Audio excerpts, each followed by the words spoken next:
Hello, fellow homebrewers. JP here, and I want to introduce to you the brand new Brewbuilt X1 Conical Series available at More Beer. More Beer sells the highest standard in homebrewing equipment, and the Brewbuilt Conicals are just that. They're made from mirror-polished 304 stainless steel, and they come with loads of features that you and I have been looking for. They have a full 2-inch bottom dump valve, which will eliminate your clogging issues, while the sturdy base includes 4 reinforced legs, just like those big Pro tanks do. More Beer also carries the Brewbuilt line of options and add-ons like casters, pressure kits, and even external glycol chillers. So you can find out more about the new Brewbuilt X1 Conical Unitanks by going over to morebeer.com for detailed videos on the entire line of Brewbuilt Conicals. You can trust Brewbuilt with your next fermentation, and you can trust More Beer to find the right conical for you. Brewbuilt at morebeer.com.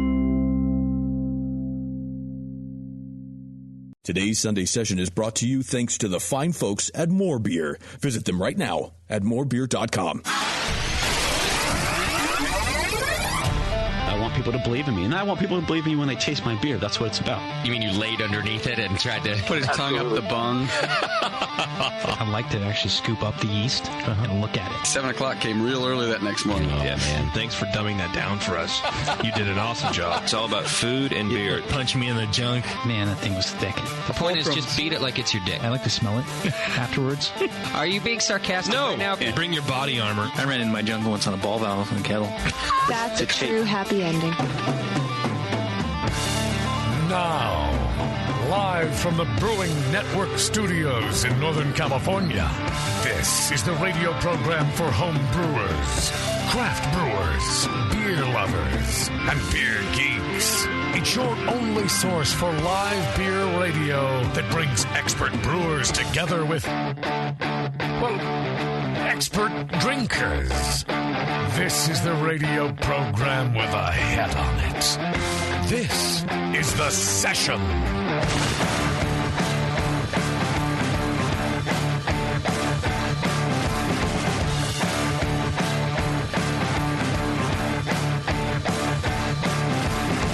Good afternoon, or morning, or evening, depending on when you're listening to this podcast. Yeah, this recorded talk session program. Right. Welcome to The Session. I'm your host for tonight, Justin Crosley. I'll be here for tonight. And then what? No, I'm here for a while now, I think. We're off next week because it's Memorial Day. Oh. So that'll be fun for everybody. All right. I'm sure. I'm sure you guys will do something fun. Yeah, probably. Sit at home. You know, maybe barbecue. Don't know. Change a diaper or two? Yeah, well, or 5. Yeah. Hour? Yeah, I'm here until the end of June now before leaving for HomebrewCon, as a matter of fact. Yeah? Yeah. Which we're all going to. We are. That'll be a good time. Let me do this real quick. Today's show brought to you by the fine folks at More Beer, our wonderful sponsor of the session and every session that we do. And if you didn't know, morebeerpro.com offers bulk malt hops, yeast, as well as pro fermenters and bright tanks, along with 4,000 other products to breweries at wholesale pricing. So if you've got a brewery, set up an account and save with morebeerpro.com. Man, you did that like a pro. Thank you. Thanks, you and More Beer Pro are the pros. We're the pros in this business. Thank you. We do have a great show for you today. Our good friend, I don't like saying old friend, Peter. Nobody likes that. Our good friend Peter Hoey is back in the studio with us. Thanks for being with us, Peter. Yeah, thanks for having me on. We even let him hang out for the first part of the show because he's a cool guy. Not many people do that. No. I thought you were going to say me when you said good friend. No. I would never. Why would I ever say that about Kim? Work acquaintance. That's about it. Kim Shimke is in the studio with us. Person most oft forgotten on CC'd emails.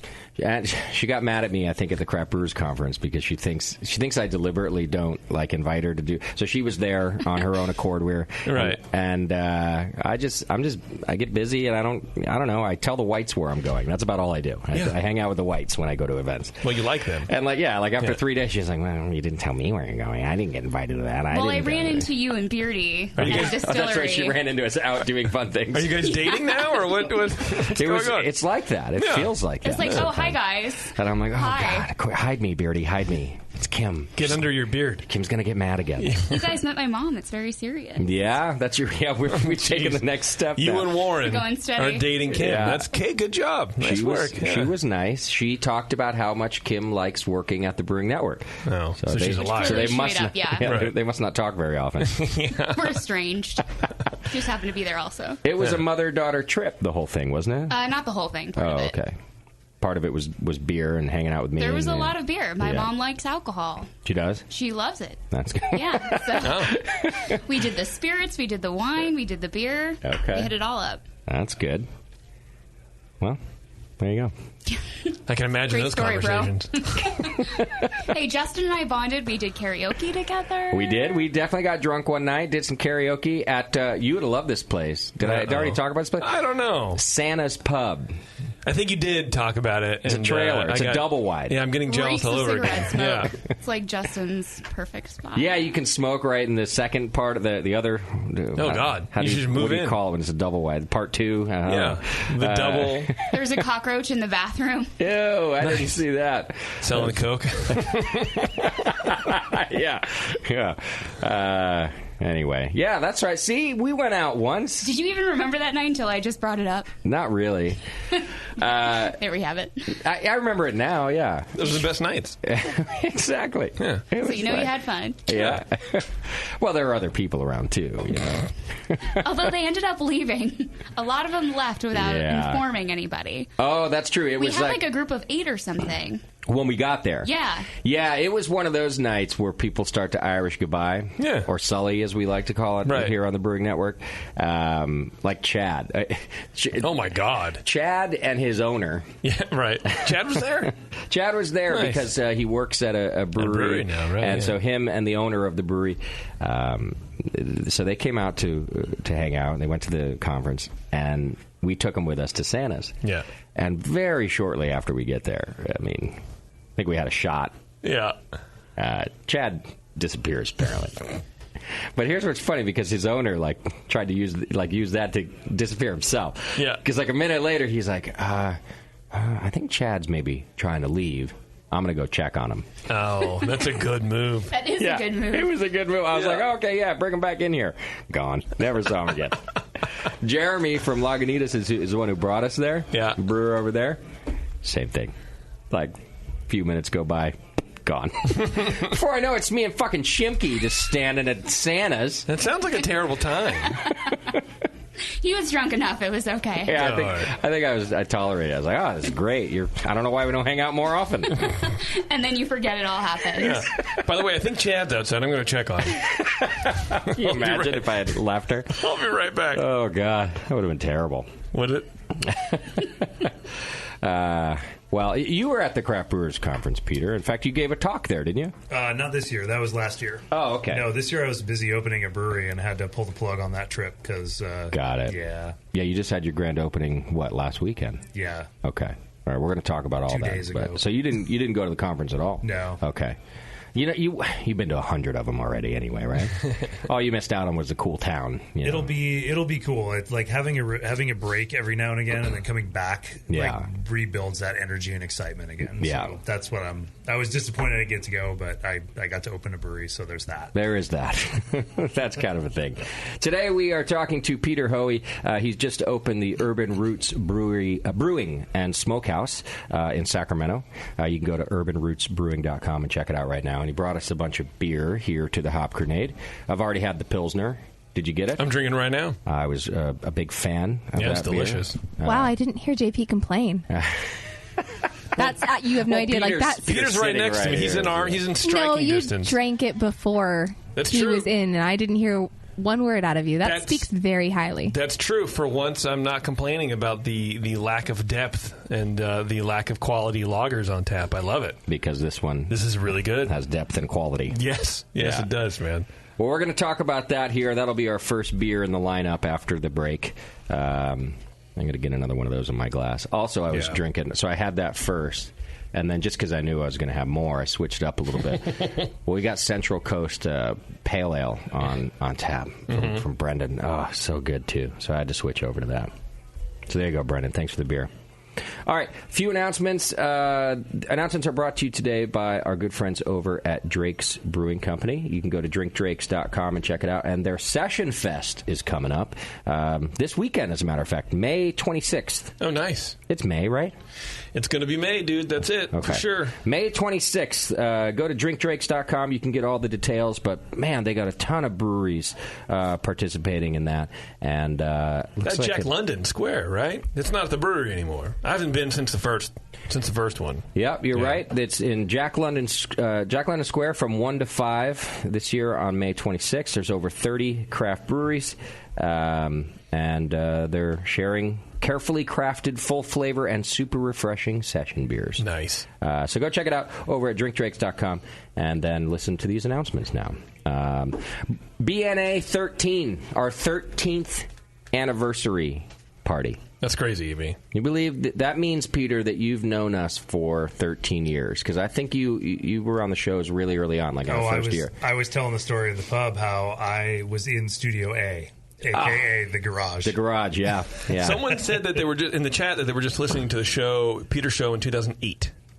Oh, right. Okay. But that would have been his second time on, because I'm pretty sure he was on... I think 6 was probably with Bison Brewing, and 8 may have been... when that sounds right. I don't know. I've lost track. It's so long ago now. I'll have to look it up here. Yeah, we should have an archivist. I think it's my third time on. Like all together? That sounds about right. Plus, you've done the FM show with us before, I think. Yeah. Back when that was a thing. Let's see. What's your name, Peter? Could you have your show notes together, Justin? I always look it up here. Let's see. Yeah, 2008. 2005. First year. So in 2005, that was with Bison. In 2008... Who was that with? Because there's another one on there. It was probably that was Sacramento Brewing Company. And then 2010, Odonata. Oh, so this is fourth then. So this is your fourth. That's right. Wow. That's right. So you've been with us for a while. Well, we're about to celebrate our 13th anniversary, and we're lucky number 13. Yeah. And we're doing it in Portland, Oregon this year. Nice. We follow HomebrewCon, as we always have. Yes. Although we skipped last year for various reasons. Now we're keeping lucky number 13. Yeah. So tickets are going to be on sale tomorrow. Okay. I've already got some of the information up on the website, so you can check it out now. I've had it up on the AHA website for a while, too, when you go look at extracurricular events or whatever the hell they have it listed as. Yeah. We're going to be at Basecamp Brewing Company. It's going to be on Saturday, June 30th. All right. So, they restructured the conference a little bit. Yes, So the Saturday awards now take place during the day. Mm-hmm. And then the entire event is done by 6 p.m. So our event starts at 6 p.m. on Saturday night. When you're done with HomebrewCon, you've been drinking for 3 days already. You probably have the beer farts a little worse than we would like you to. Yes. But I have good news. Come into a small room with us. It's an outdoor party. Oh, hell yeah. That's right. We're planning ahead. We're shutting down the whole street in front of Basecamp Brewing Company and putting on a street festival. All right. So there'll be beer, which is good. Mm-hmm. There'll be music. Which is almost as good. Yeah. It won't be 3 Friends and Sam. See, that's too bad. That disappoints me greatly. But, I that's thought it fine. was 4 Friends and Sam. Who got fired? Doc. We don't have Doc anymore.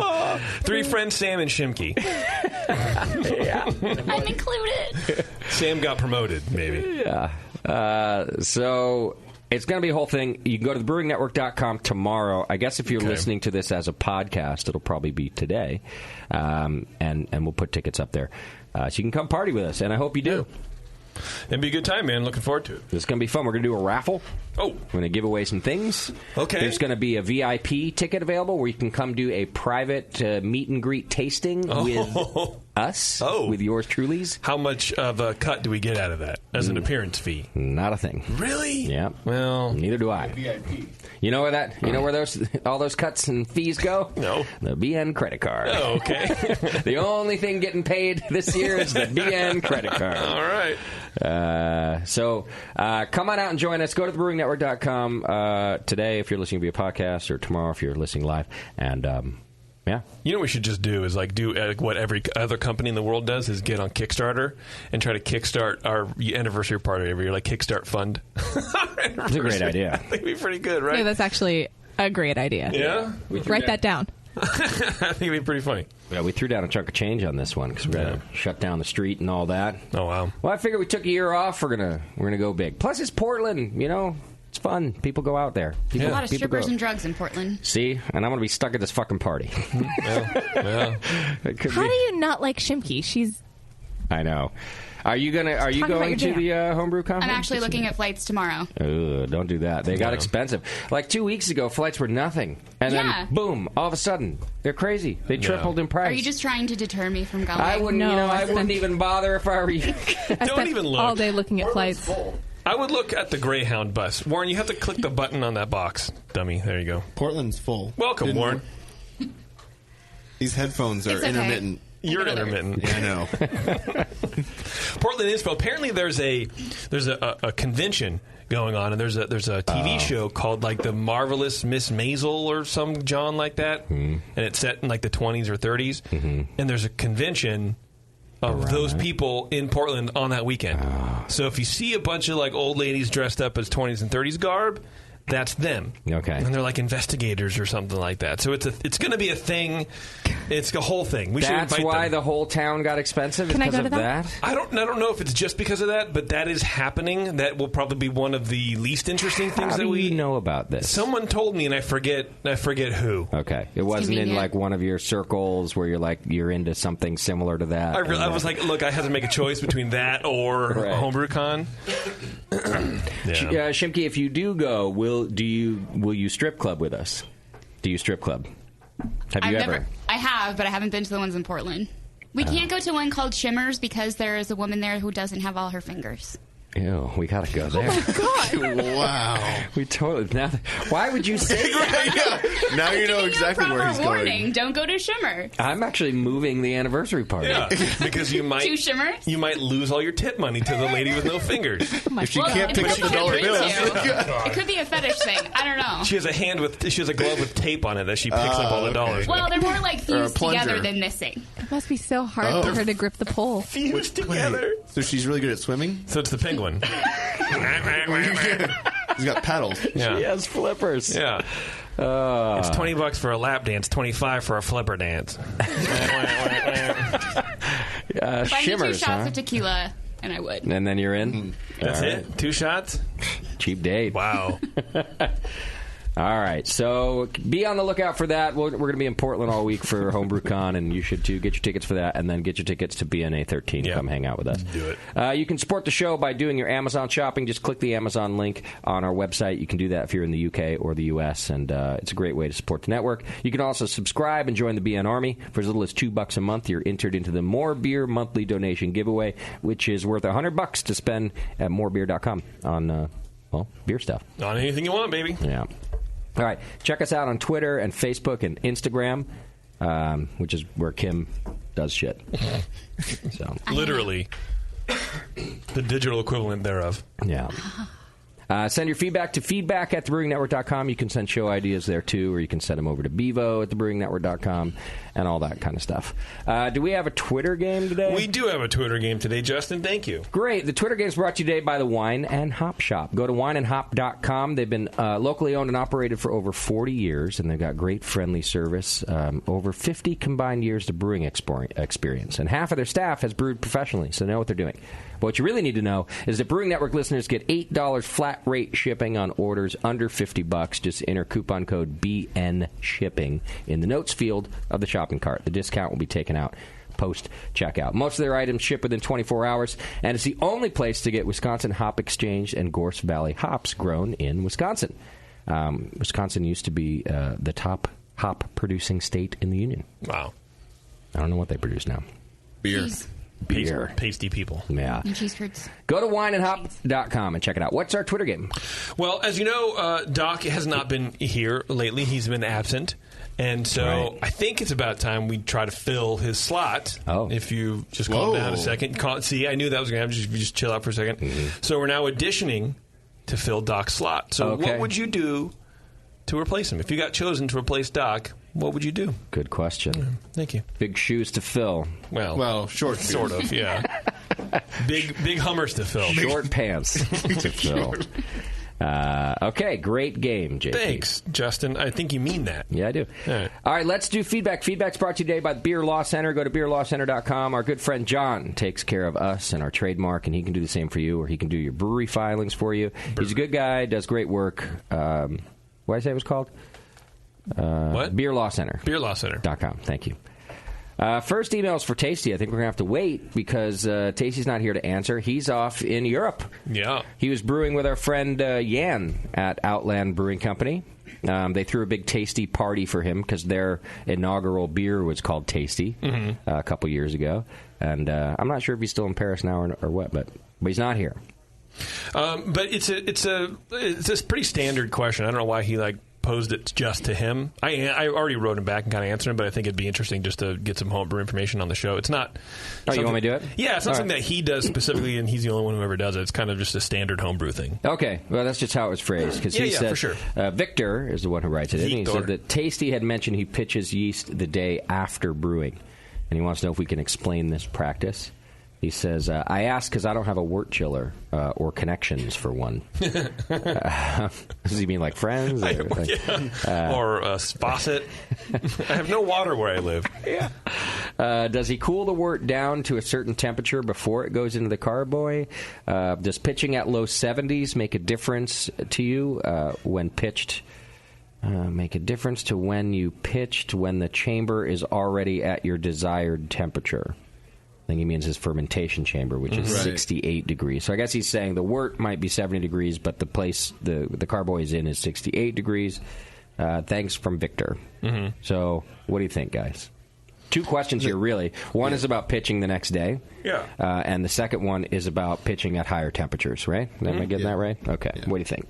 Well, pitching the next day, like I was saying, it's pretty.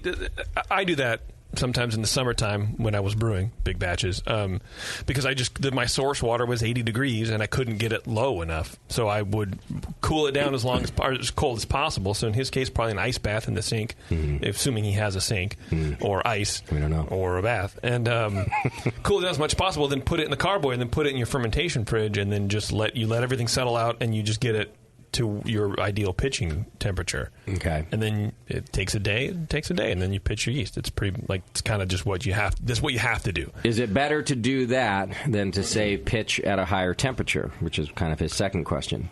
I think so. Well, I don't know. I mean, 6 of 1, right? I don't know. I think it's somewhat strain dependent. Some strains are more sensitive to that, or will be more expressive if they undergo that kind of pitch warm and then cool to whatever your temperature is going to be. Mm-hmm. So it kind of depends on what strain you're going with. With 001, you probably won't necessarily notice a huge difference. Okay. If the temperature change is sub 10 degrees, like if you're even sub 5, you probably won't notice much of a difference. But in a lager or something like that, you probably could have some issues compared to if you had pitched at temperature or even below temperature. Okay. Peter, what do you think? Both of those scenarios make me nervous. Yeah. Right, yeah. I don't want to do either. But just keep in mind when you're pitching, like what temperature you pitch at, like esters and phenols and all those expressive yeast characteristics are reproductive characteristics. Mm-hmm. So if you're pitching warm, then you're going to get more of those. Because that's happening in the very first phase of fermentation is what you're saying. So it makes me really nervous to let wort sit overnight to get to the right temperature and then pitch, but it also makes me nervous to pitch warmer and then cool. Like I've always taken the opposite approach. Like I actually pitch cooler than my primary temperature is going to be to get that reproduction happening a little cooler and then get attenuation faster. Got it. So yeah, both of those scenarios are not super. Like, I like get some ice. Like, yeah. If you don't have a wort chiller, cool that thing down as much as possible, dude. So that's really the problem to solve here is just getting that wort. Yeah. Cool out. And focus on sanitation if you're going to wait. Where are you that you can't order a wort chiller online or have connections for one? Like, yeah. And he just could be on a budget, I guess. I'm in prison, and I just, my first one was a copper tube I bought at the hardware store and stuffed it through a vinyl line and like jerry-rigged some stuff. Like, I was broke too back then, and I got it done. Still figured it out. Yeah. Okay. Well, there you go, Victor. Hope that helps. Yeah. God bless. All right. Drew writes in. This is about craft beer negativity. So he says, "Hello, all. My name's Drew, and I'm a home brewer from Connecticut. Hi, Drew. My hometown. That's the state. My born town, anyway. Yeah. Whatever. I recently started listening to the session, I really enjoy most of the programming. I have noticed an ongoing theme regarding the negative toned mentioning about the craft beer industry. I'm going to negative tone your sentence structure right now. I was wondering what you're comparing your West Coast beers to that created the negative feelings towards other beers across the nation. I drink a lot of beer that I find enjoyable and drinkable. I do agree that there are subpar beers being made during this industry explosion, but it's disheartening to hear a radio network that is an advocate for home brewing and professional brewing frequently putting down people that are trying to make beer. I'm not mad, I'm just curious. Thanks for providing all the educational programs. Listen, Jay, asshole, we're not mad. I mean, personally, for me, I don't think we're. What did he say? Putting people down who are making beer or something like that. Who are trying to make beer. Trying to make beer. Well, if you're trying to make beer and you're a brewer, then you're not doing a good job. So you should be put down. There is no try. Only do. I tried again, but I can't turn it into beer, and I don't understand why. I think it's important for entertainment radio program to talk about what people like on the show. I personally don't like bad beer, and so I'm going to talk about it if I encounter it. Mm-hmm. Same thing with homebrewing. I think having fun with homebrewers and say, oh, there's not a whole lot of good homebrew at the thing or the event or whatever. Mm-hmm. I mean, I'm not incorrect, and I'm not going to give you a pass just because you're trying hard to make beer on any level, homebrew or professional. Yeah. If it's funky or if it's not the style that I want, like if I'm going to the homebrew booth and I go, oh, give me a pale ale, and it looks more like a Hefeweizen and tastes more like a Hefeweizen, I'm going to think that your beer is terrible. I'm not going to order it again. Same thing on the professional side. Right. I personally think that's okay. I'm not saying that they personally are walnut brains or anything like that, or like insulting them personally. It's just the product sucks. I'm not going to call it anybody by name ever, but there's a lot of bad beer out there. There's a lot of bad craft beer. There's a lot of bad homebrew. There's a lot of bad TV. There's a lot of bad radio. There's a lot of shit. Yeah. We just happen to talk about beer. So there's a lot of good beer as well, and I do talk about that also. I do talk about good beer as well. When? Like 20 minutes ago, I was talking about this Pilsner. That's right. But you know what I mean? But there's this, I don't encounter a lot of it. Yeah, and that's my problem because I'm 40-year-old, sort of grown man. I know what I like and I know what I don't like, and I'm going to talk about what I don't like because to me that's more interesting because there's a lot of opposite opinions in the room about what I don't like, and I think it's fun. Warren, would you like to talk about? Well, I think kind of. You were getting there to the point of how boring would it be if we just sat here and be like, yeah, that beer's okay, that style's okay, versus having a strong opinion, either for it or against it. We would just be a beer rating site at that point, right, where we're just, everything's middle of the road. It's fine, it's not great, or it's really good, 2 stars. Right. And that's, to me, is not fun either. Right. We're kind of in infotainment. We're trying to educate and entertain at the same time. Sometimes we do some more successful than others. I'm also a miserable guy. I like yelling at people, so it's fun for me. Who doesn't like a curmudgeon? Really? I don't. Who likes a curmudgeon? Yeah, I hate them. Oh. Yeah. Okay. Anyway, I don't know. All right. What do you want? Yeah. What kind of answer do you want, man? No, that was good. Not you. I'm highly amused. Victor. And what does Victor want? Yeah, right. If I like a beer, I'll tell you I like the beer. Yeah. Mm-hmm. I don't like any of Loma's beer. Yeah, I don't either. I bet if Shimky brewed, I'd hate it too. Victor wants unicorns and rainbows. Well, those don't exist. This one is Drew.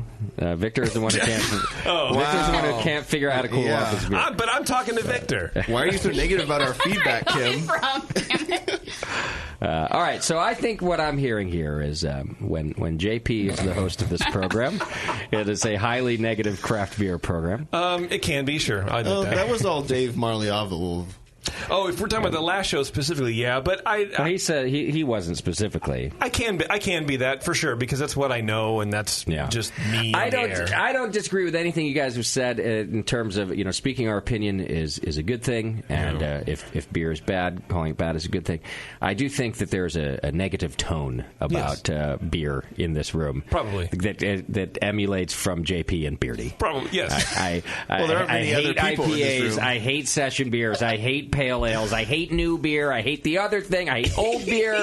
I hate fresh beer. I hate aged beer. I hate beer on tap. I hate beer in bottles. I don't like it when you fucking force carbonate it, and I fucking hate it when you bottle condition it. But I love it out of a growler. But if it's good, I like it. Yeah. If it's good, you like it. Yeah. I hate all those things unless it's good. Yeah. So you like wine? I do like wine. Some wine's too tannic for me. It makes my mouth kind of slow.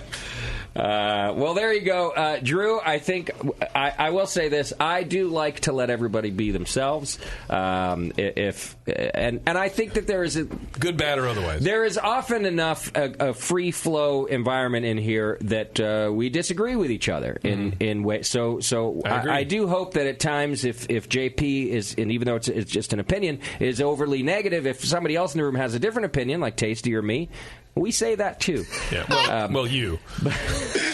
Right. But you know what? I hear you, and I can hear how over time maybe it sounds a little negative. For sure. But I admit that. I also think that we all wish that beer would just get better and better. I do remember that when we started the show, I went to my first couple homebrew events. And I came back and privately to like Doc and JP because I was new to homebrewing then. I was like, guys, is it me or is all the beer really, really bad? And they were like, yeah, it's a little rough. Yeah. And over the years, and I would like to think we had something to do with that, homebrewing got a lot better. I remember going to like my maybe fourth or so homebrewers conference and thinking, oh, this is a whole different world. These brewers are getting it. Their fermentation. But then there was like another turnaround a couple years ago. I think it's also region dependent for some reason because whenever you're like in the Midwest, you have more concentration there. Of what? Of shitty brewers. Yeah. Is that what you're trying to say? No, I'm not saying. The Midwest. Okay, look, the Midwest is. Let me practice my politician. As a whole, the Midwest. The Midwest is not. I didn't mean just the Midwest because the Midwest is an example, but it's just the first region that came to mind. Right. But I think it is kind of region specific. Okay. Because from year to year, I think the quality does vary. What's wrong with me? Oh no. How am I doing things? Feedback. Yeah, we're doing feedback right now. Oh, right. But I think overall, and we've talked about it on the show over several years. Overall, in general, homebrew has gotten a lot better. Yeah. And I know we're a big part of that. I know we're a big part of craft beer getting better too because we have listeners who start craft breweries. The craft beer, I think, has been on this like a steady getting better. I don't know what that little dip in the homebrew was. I hope it's over. I think it's just growth cycles. And it has to do with either whether it's home brewing or commercial brewing. When you have a large influx of new people, everyone's got to figure out what they're doing. And I apologize if my negativity comes across as I'm giving up on craft beer and think it's all over. No, that's me. It's more right. It's more. I think when you have all these when you have this influx of new people, you need to be honest and point out good beer versus bad beer. Because how else are those people going to know? I mean, maybe some do know and they are self-aware, but I've genuinely met people that I don't think are self-aware and don't know that what they're making is not good. Right. In both homebrewing and pro brewing. Correct. That's right. Yeah. And so I don't want my negativity to just come across that way. It's more trying to just be honest and in an effort to help people get better. Peter, anything to contribute to this type of honesty? I'm just really happy I brought a Pilsner that has been well received so far. So I can't wait for the rest of my beers to come out. There you go. All right, Drew, thanks for the feedback. I appreciate it. Paul from Australia writes in, hello to JP and company. The Flat Tail show, he says, was really good. I live in Australia, and I'm far removed from any of the tribulations of the state franchise law. But I just have to say that Dave Marley of Love Lou Vlu's show was brilliant. I was angry and laughing and sad all the way through, thinking of dying Mexican babies, but then picked up with shitty Untapped reviews.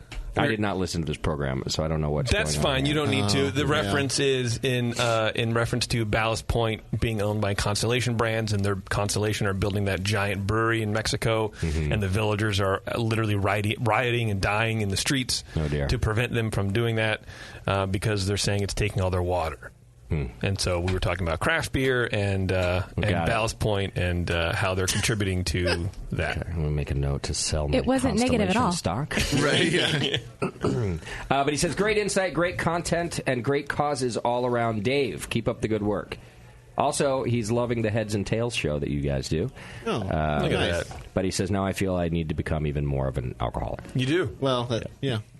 That'll happen. You could pick up worse habits. That's right. I mean, Heads and Tails only on thebrewingnetwork.com. Neo Brew writes in, just finished listening to the Crooked Lane episode of the session, and he says, Teresa was a fantastic guest. You must turn her into a new brewcaster. She contributed a breath of fresh air to the episode. She was there good. You go. Doc's replacement. Nice. That was quick. Yeah, she was a good brewer, man, and she had some good beers, and she had some good insight into making beer, and she put up with you guys. So. And she put up with us, Yeah. Okay. John writes in, this is about that show that shall not be named that we recorded Friday, Lunch Meat. Oh, wait, what? Wait a minute. It's a weird phrase. Silly me saw the new meat to download, and I get a big, unable whiskey dick response. I might as well move to North Korea and be forced to listen to Moscow's soundboard. Now, my years of interpreting Brewing Network listeners tell me that what he's saying is there was a problem downloading the latest episode of Lunch Meat. Exactly. It's now fixed. Oh, it is? Okay, great. Yeah, I don't know. It's on 3 different servers, and Code had to put it in the right one or something. It's now fixed. Right. Okay. I'll tell. Because I was getting some tweets, too, and I was like, I'll just talk to you on Monday. I mean, I put it up right away, too. I was really proud. Like, we finished the show, and I was like, if I don't get this up today, it's never going to happen. Right. And then, no, whatever. It's there now. Check it out. Perfect. Latest Lunch Meat. Or don't. Here's a long one. We might need your help on this one, Peter. Love the show. Just started homebrewing after a 20-year break. It says kids keep you busy. He brewed all grain from 88 to 99. Now back to all grain. Made a batch of IPA for my first run. Was excited to drink it. Let it sit in the primary for 6 days. Fermentation died down, so I racked it to a secondary. Another 12 days there. Put it into a keg. Force carb for 4 days. Thought I was good to go. I did hit my original gravity, 1055, but the FG, final gravity, was a little bit of a miss at 1024. He says, I was hoping for 1015. I thought it might be a little sweet, like a session beer. It's weird. It's hazy as hell when pulled from the keg. I was very careful not to get the yeast when racking, but I guess there's enough suspended in the beer. I did use even an inline filter when going to the keg. So my question is it the yeast or the residual sugars causing my homebrew farts? That's what he wants to know. Only your colonoscopist can know for sure. Okay. Gastroenterologist. I would think it's the yeast. It's the yeast over the sugar. I don't know. I mean, when you drink a soda pop, do you fart? Good question. Yes, but that's carbonation. It could also be carbonation. Yeah. Well, but the beer's carbonated too, so if it's not excessive. Well, and the burps. Yeah. Carbonation burps. Yeah. You don't fart. Carbonation. It's the yeast, right? How quickly you turned on her. Yeast has an effect on your digestive tract. Right. Yeah. And if there's an overabundance of it in your beer, you fart. It's not going to affect everybody, but it's certainly likely to do so. But the sugar, I don't think the sugar. No, that's weird. Peter, that's a weird sugar way to go. do anything to the guts? No. I mean, look at all the sugar you eat during the day. That's not in beer. So, Right. Yeast ghosts. Yeah, yeast ghosts. I think he's just trolling us and wanted us to talk about farts for a minute. He knows the answer. We can do that. But it's a yeast problem. Yeah. And it sounds like you left a lot of yeast in there, too. Something was wrong with your yeast, by the way. New England IPAs. There you go. Well, he missed his gravity by a fair amount. Yeah. And then let it sit. And it's not like he didn't let it sit there in the secondary for 12 days. Yeah, Can you stop talking about how bad homebrew is, dude? Wow, so You're negative. so negative I'm about trying it. to help him figure out what happened here. Possibly, if it's his old equipment, he might want to check his thermometer calibration on his mash temp. Could be why he had such a high finishing gravity if he didn't actually mash at what he thought. That's a good point, he was Beardy. trying to mash at. See, Beardy's helpful. Yeah. Ish. I could have done without it, but... All right, that is your feedback for today. Very good. Overall, I think we learned a lot, we loved a lot, and we laughed even more. Kim cried a little bit. You've been watching Gilmore Girls, JP, now that you're a dad? No. Not at all. I am not up to date with Gilmore Girls. All right, before the break, let me remind you about Neshaminy Creek Brewing Company. They've got 4 straight Philly Beer Scene Magazine awards. 3 awards for Brewery of the Year. 2-time GABF Vienna-style lager winner. And a bronze for their smoke lager. Large, expanded, and recently renovated tap room with 24 beers on tap, 18 of which are rotating and seasonal limited beers. A variety of beer styles from hoppy double IPAs to sessionable and poundable lagers to oak-fermented saisons and sour beers. And free brewery tours on Saturdays. You can go check them out at NeshaminyCreekBrewing.com. Next time you're in Philly or if you're local, get your ass over there. They make really good beer, too. I've had it. All right, we're going to take a break. When we come back, Peter Hoey from the all-new Urban Roots Brewing. Hang in there. It's The Session. We'll be right back.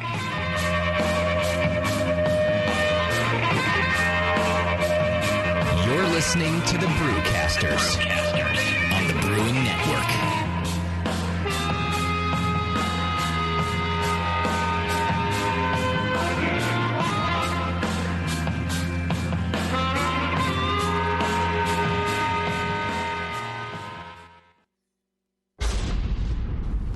First Amendment. Watch out! Do you like beer? They make beer. Watch out! Do you like friends and fun? They make friends and fun. Watch out! Do you still like to have a good time? The 21st Amendment. Watch out! The 21st Amendment in San Francisco, located at 563 2nd Street, 2 blocks from the building where baseball is seen and played. Try their beers in the pub or try them in the can, featuring Monk's Blood. Made with real monk. Watch out! So why not have the best time of your life? Go to the 21A and Sean O'Sullivan will personally greet you with a can of Monk's Blood. The 21st Amendment. Watch out! This advertisement is not in any way affiliated nor associated with the 21st Amendment Bar and Pub, nor its subsidiaries or affiliates. This telecast is not copywritten by the 21st Amendment for the private use of the Brewing Network. Any use of this telecast without Jamil Zainashev's consent is prohibited.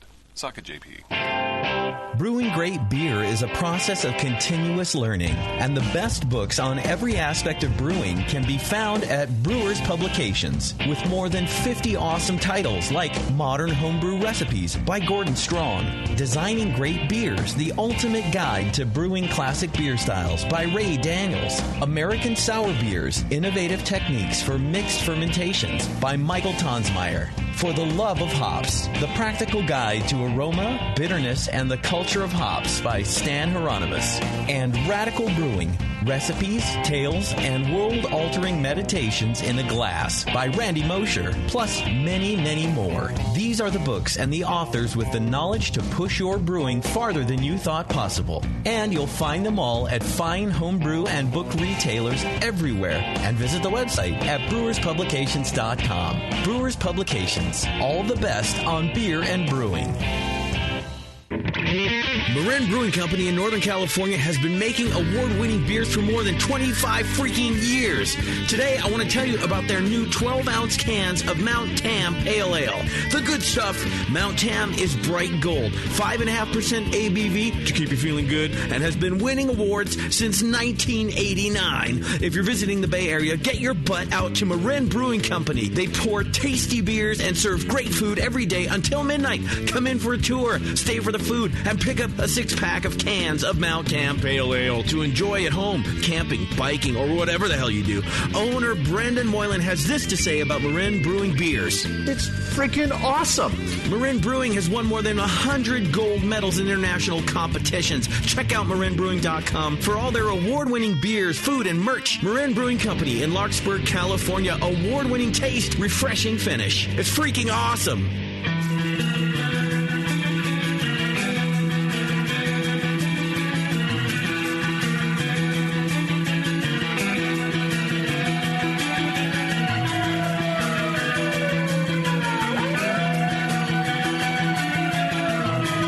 Tuned into this session because life's too short to listen to crappy radio.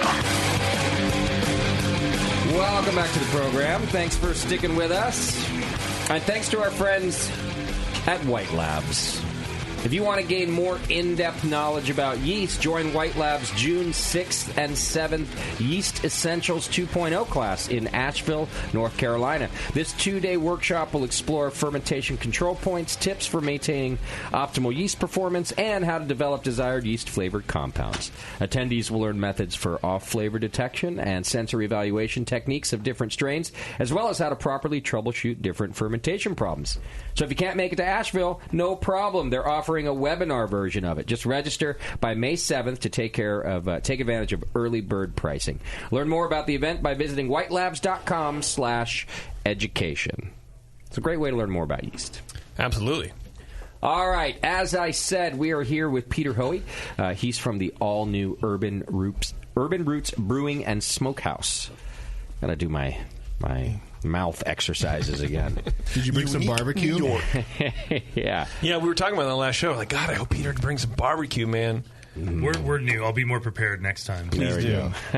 Please do. So you guys, you literally just opened this week? Last weekend? Yeah, grand opening was on Saturday, just 2 days ago. Okay. How did it go? It was slamming. I mean, we had lots and lots of people. We have a really big space, so we could accommodate lots of people. So it was really testing the brand new bar staff and brand new kitchen for like everyone. So on the whole, I'd say it went really well. Okay.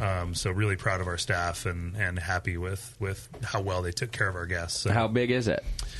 Well, just the beer garden seated is about 175 people. Wow. Okay. Then the restaurant's probably another 175 seated. Wow. And then we have an event space that can do events for 200 people that we just had open. Damn. So it's a big space. It's a 17,000 square foot building. Okay. I wish our anniversary party was in Sacramento. Well, I was going to say bring our Christmas party. Yeah. We need, there's 8 of us. Right.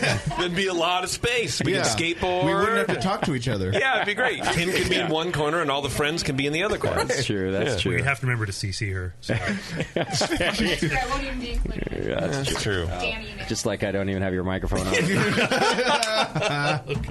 it's so typical. There we go. I'm sorry, I forgot you were there. It's getting predictable. Just completely forgot. Poor Kim. Yeah. Slightly misogynistic here. No, it's not at all. We're Kim-manistic or something. Is the problem. Kim-tastic, I think. I think she has an issue with us because she's not coming to Firestone. I know. This year. I know. Neither's JP, though. She's acting out. Neither am I. Yeah, she's acting out, flashing out. Wait, who's going then? All right, well, let's get into that later. Oh. Right. Urban Roots right now. So you just opened. How long has the brewery been in the making? We signed our lease in January of 2017. Okay. So in terms of build and actual hard planning, that's how long it's been going on. Okay. My partner is Rob Archie he owns Pangea Beer Cafe in Sacramento. Yeah. And it's something we've been talking about for almost 10 years. Okay. And we always talk about it was a promise. The whole project was a promise between friends. So we knew that we would do this together someday, and that day, just the timing needed to be right. In fact, before I took my job with Brewer Supply Group, we had actually formed an LLC and we're getting ready to launch a brewery then. Okay. And I had to go to him and say, like, hey, dude, I really need to pursue this job opportunity. It's too rad for me to pass up. So let's lay that groundwork a little bit for those who don't know Peter, haven't listened to the show in a while. So you worked in several different breweries. Some we mentioned in the beginning, Bison back in the day, Sacramento Brewing Company, Sierra Nevada. You've been at. You also co-owned a brewery, Odonata, right? Yeah. For a period of time, and then left the brewing side of the industry and went to work. This is kind of catching us up to now. Went to work for Brewer Supply Group. Yeah, so I had the last 7 years, well, it's been 8 years now, but I was with them for 7 years. I worked for an ingredient supplier, so primarily servicing craft breweries all over the country, and I was dealing with breweries on the West Coast. Okay. So it was a bit of a departure for me because literally since I was 19 years old, I've worked in production breweries. Like, I've been brewing professionally since before I could drink beer. Got it. And so, like, leaving the brewing, like the production side of brewing was like something that was really scary to me, but it turned into something really challenging, like a super deep dive on ingredients and how they're made and what to look for and what's going on, coupled with the fact that BSG sells something to nearly every brewery in the country. Okay. And so I got to work with some of my peers and my idols and get called in to help troubleshoot stuff. So I was seeing hundreds of breweries instead of just my one brewery. So, and you really liked it. I remember talking to you over the years about that. You know, I'd always check in with you and how are you doing with this. You loved it every time I talked to you. It was an awesome opportunity, and I mean, I cried when I gave notice. Like, I mean, it was exciting to be starting a brewery, but like traveling together and working together in such a kind of unique environment. I mean, my coworkers were my family. Like, I mean, it was something. It was an opportunity that was. I'm still to this day. I'm just so happy to have had, and a great job that I loved. So, what does that feel like? Sorry, having a job that you like. Yeah. It's not often, by the way. It sounds like you had this chance to maybe open the brewery just before you took the BSG job. That's what you're saying. It's not very often that someone turns down that opportunity for a job, for a jobby job. Well, I'd been consulting. Yeah, I'd been consulting for a while, being self-employed, and I like helped launch a couple other breweries, and was just doing little troubleshooting, kind of a hired gun kind of thing. And it was rough. Like, my kids were really young, and like I would be working 80 hours a week, like for 2 weeks in a row, and then nothing. And you can't hire a nanny for like, all right, you're going to work overtime for the next 2 weeks, and then I won't need you at all for 2 weeks. So the steady paycheck was really attractive. Healthcare was really attractive. Yeah. And then the work was interesting, and it became something that like I really fell in love with. Okay. So, but you held on to this idea, and then why was now the time to move away from BSG and open a brewery? My kids are getting older now, so I got done with them. You have employees, brewery employees now? Yeah. So my kids were getting older, and Brewer Supply Group was fantastic, but I was on the road quite a lot. Okay. So I was really good about not missing birthdays and soccer games and stuff, but I missed like Tuesday night practice all the time for my oldest, my daughter. Okay. And I wanted more of that, and then my wife was basically rearing 3 children by herself, Monday through Friday. So that was a big part of it. And the other part is I love brewing. I love creating things. I love making stuff. And this was an opportunity with a really good partner and a really good building to be able to go back to do that. Great. Well, let's dive into the beer then, since that's what you left to do. You've always been a great brewer, and the first beer I started with here tonight was your Pilsner. What's the name of this beer? Easy Peasy. Easy Peasy Pilsner. And you know what? Does not disappoint. Awesome. Kind of a hoppy Pilsner, right? Yep. I'd call it a German-style Pilsner, but it is dry-hopped a little bit. It is, okay. Yeah. But all with German hops? Yep. Yeah, it's Tettnang and Saphir. Mostly Saphir. And he knocked out of the park, I think. I love this beer. And Pilsners are kind of, I guess there's a lot of things that are the thing right now, but lagers are are kind of making a little charge, right? That makes me really happy because I've always been a lager drinker. For a long time, I was a closet lager drinker because like everybody wanted IPAs and imperial stouts and stuff. And I'd be like, I kind of like Trumer Pilsner. Like, can I just pound those tonight? I don't need another imperial stout. Right. And for a while, it literally was something that I wanted. Like, you didn't like announce in a room of craft brewers because like lager was like fizzy yellow beer that you didn't drink. That's not what we do, right? Yeah. And now the craft lager is a thing, and I'm so excited because I opened with 3 lagers. I just brought one of them today to share. Nice. But I love lager, and there's a market for it. This is our third number 3 so far being open for a whole week. But it's our number 3 selling beer. Wow. Like, I've already rebrewed another batch of it. Great. I mean, and that just made me happy because I was afraid we were going to come out with lagers and everyone's going to be like, can you please have 10 IPAs on? Right. Well, in Sacramento, it's always the lager weather. Right. Yeah. It's either 100 or 90. Right. Yeah. Well, and this beer, lagers, this Pilsner for sure, are very malt-driven, and that was kind of your area of expertise at BSG, right? So I imagine you must have learned a lot about malt over the last 7 years. And do you feel like you're applying that in a major way now? Oh, yeah, without a doubt. Okay. I'm still evaluating it. I mean, I like feel bad. Like, one day I'm going to call my sales rep and be like, hey, like, dude, what's going on with this stuff here? Because I've dealt with it all. Meaning that you can actually taste the difference in the malts you're getting. Is that what you're whether saying? it's the analysis, whether it's the malt analysis that's coming in for whatever I've ordered, or tasting the malt, or just being aware, looking what's in the bag. Like, is there stuff in the bag that shouldn't be there? Is there like, what's going on? And it doesn't happen that often, but when it does, if you catch it, that'll save an entire batch. That could potentially save an entire batch of beer. Right. Because, I mean, every manufacturer is fallible. Some are better than others. But stuff goes sideways sometimes. So, I had one customer one time that called me. So RAR used to only identify their different products with little sewn-in tags on the top of the bag. Yeah. It was like a paper tag that was just in the stitching on the top. Yeah. And I had a guy call me and was like, your bags are too similar. My guys mashed in an entire batch of IPA and it was all wheat malt. And I wanted to be like, they can't tell the difference between wheat malt and barley malt. Just looking at the malt. Just looking at it. Yeah. So just being aware and things like that.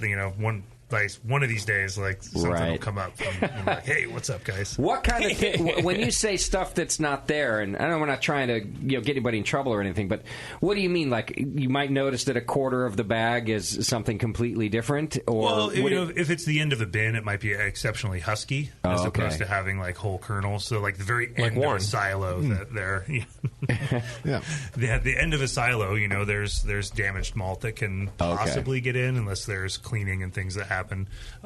Things like that. And then there's some of the really small maltsters are very rustic, we'll say. Okay. Especially if they take in other cereal grains, sometimes there could be other things in there. Got it. Okay. Yeah. Does that always play in the back of your mind now, coming back from the supply side, to where you're dealing with people that used to be your coworkers, now you're a customer of theirs? Sometimes, but I feel like I'm not going to bring something to their attention if it's not like worth bringing to their attention, because I'd get the phone call where I'd be like, seriously, you're calling me about this? And like, if I bring it up, I feel like there's something going on, something they should know about. Right. So okay. Well, what can you tell us about the malt bill in this Pilsner? This is 100% Wireman Pilsner malt. Okay. Well, sorry, 98% Wireman Pilsner malt, 2% acidulated, and that's it. Okay. It's 1 malt, 2 hops, dead simple beer. Got it. This beer is all about water chemistry, process, and yeah. Okay. This is a very process-driven beer. Like, it's not a kitchen sink recipe. Got it. So you start with really, really good malt, really nice hops, and then don't fuck it up. And ferment it warm. And what kind of water chemistry do you have to do there in Sacramento? We have really, really soft water, so I can build whatever I want. Because it's a little more hop forward, I do add a little bit of gypsum.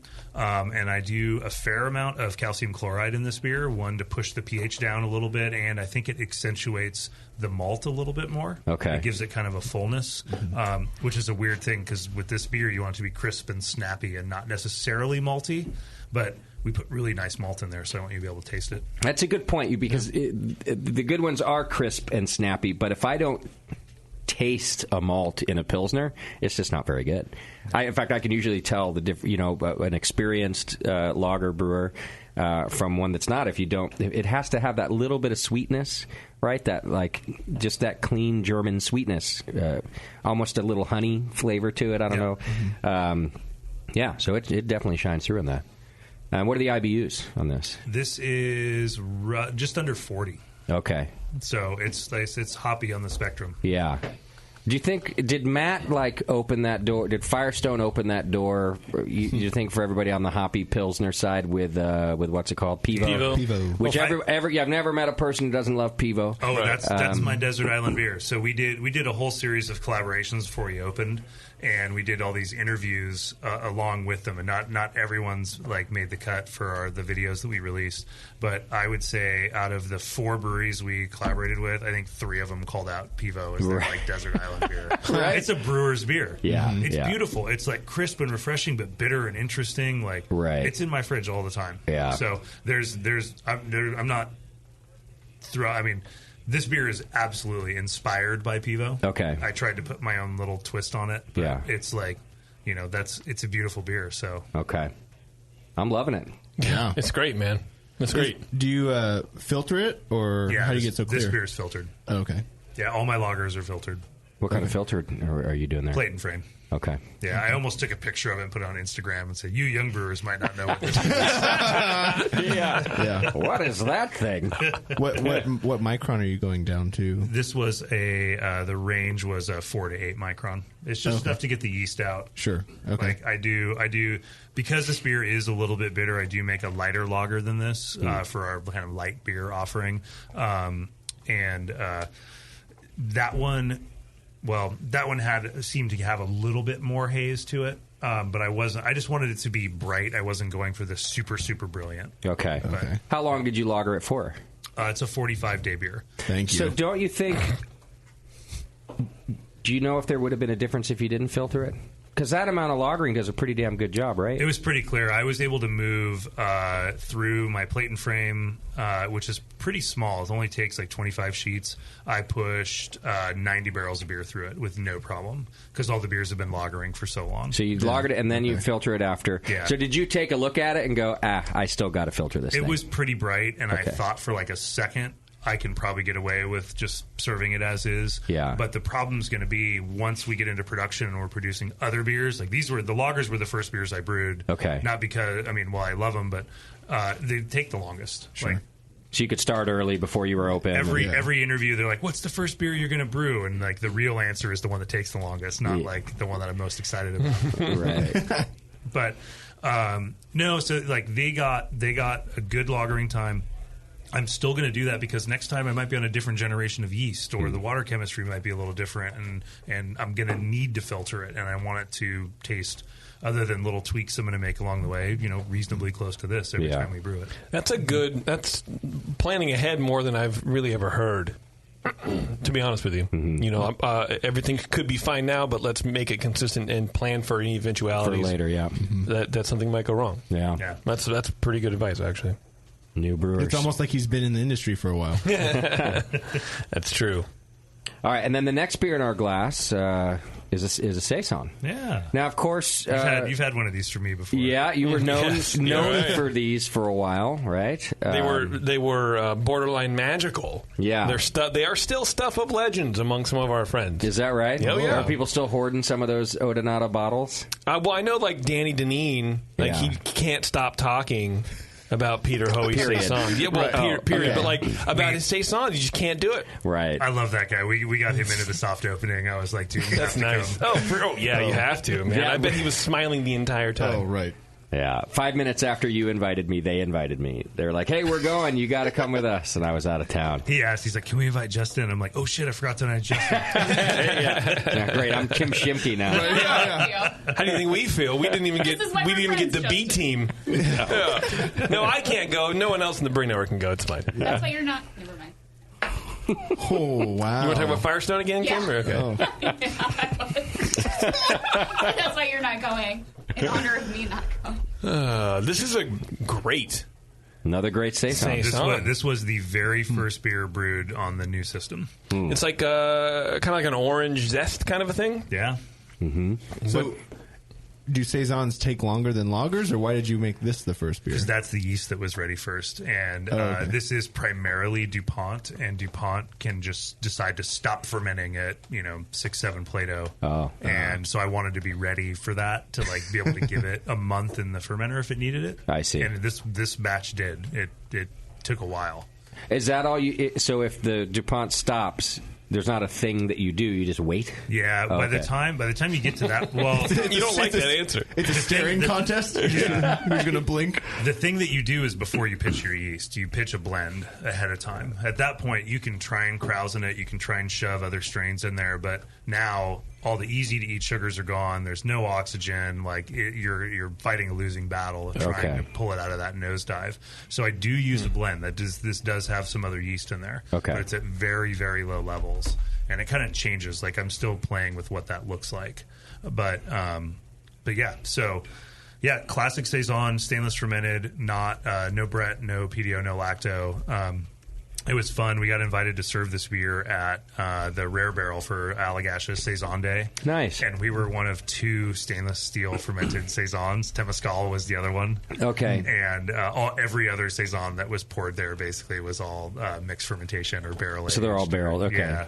So I like this. It's Saison DuPont is still one of my absolute favorite beers on earth, and this is absolutely inspired by that. So mine's a little fruitier, maybe a little bit more bitter, but that could be just because it wasn't shipped halfway across the world and had time for that to That's mellow true, out. yeah. So I love it. It doesn't. It's kind of a.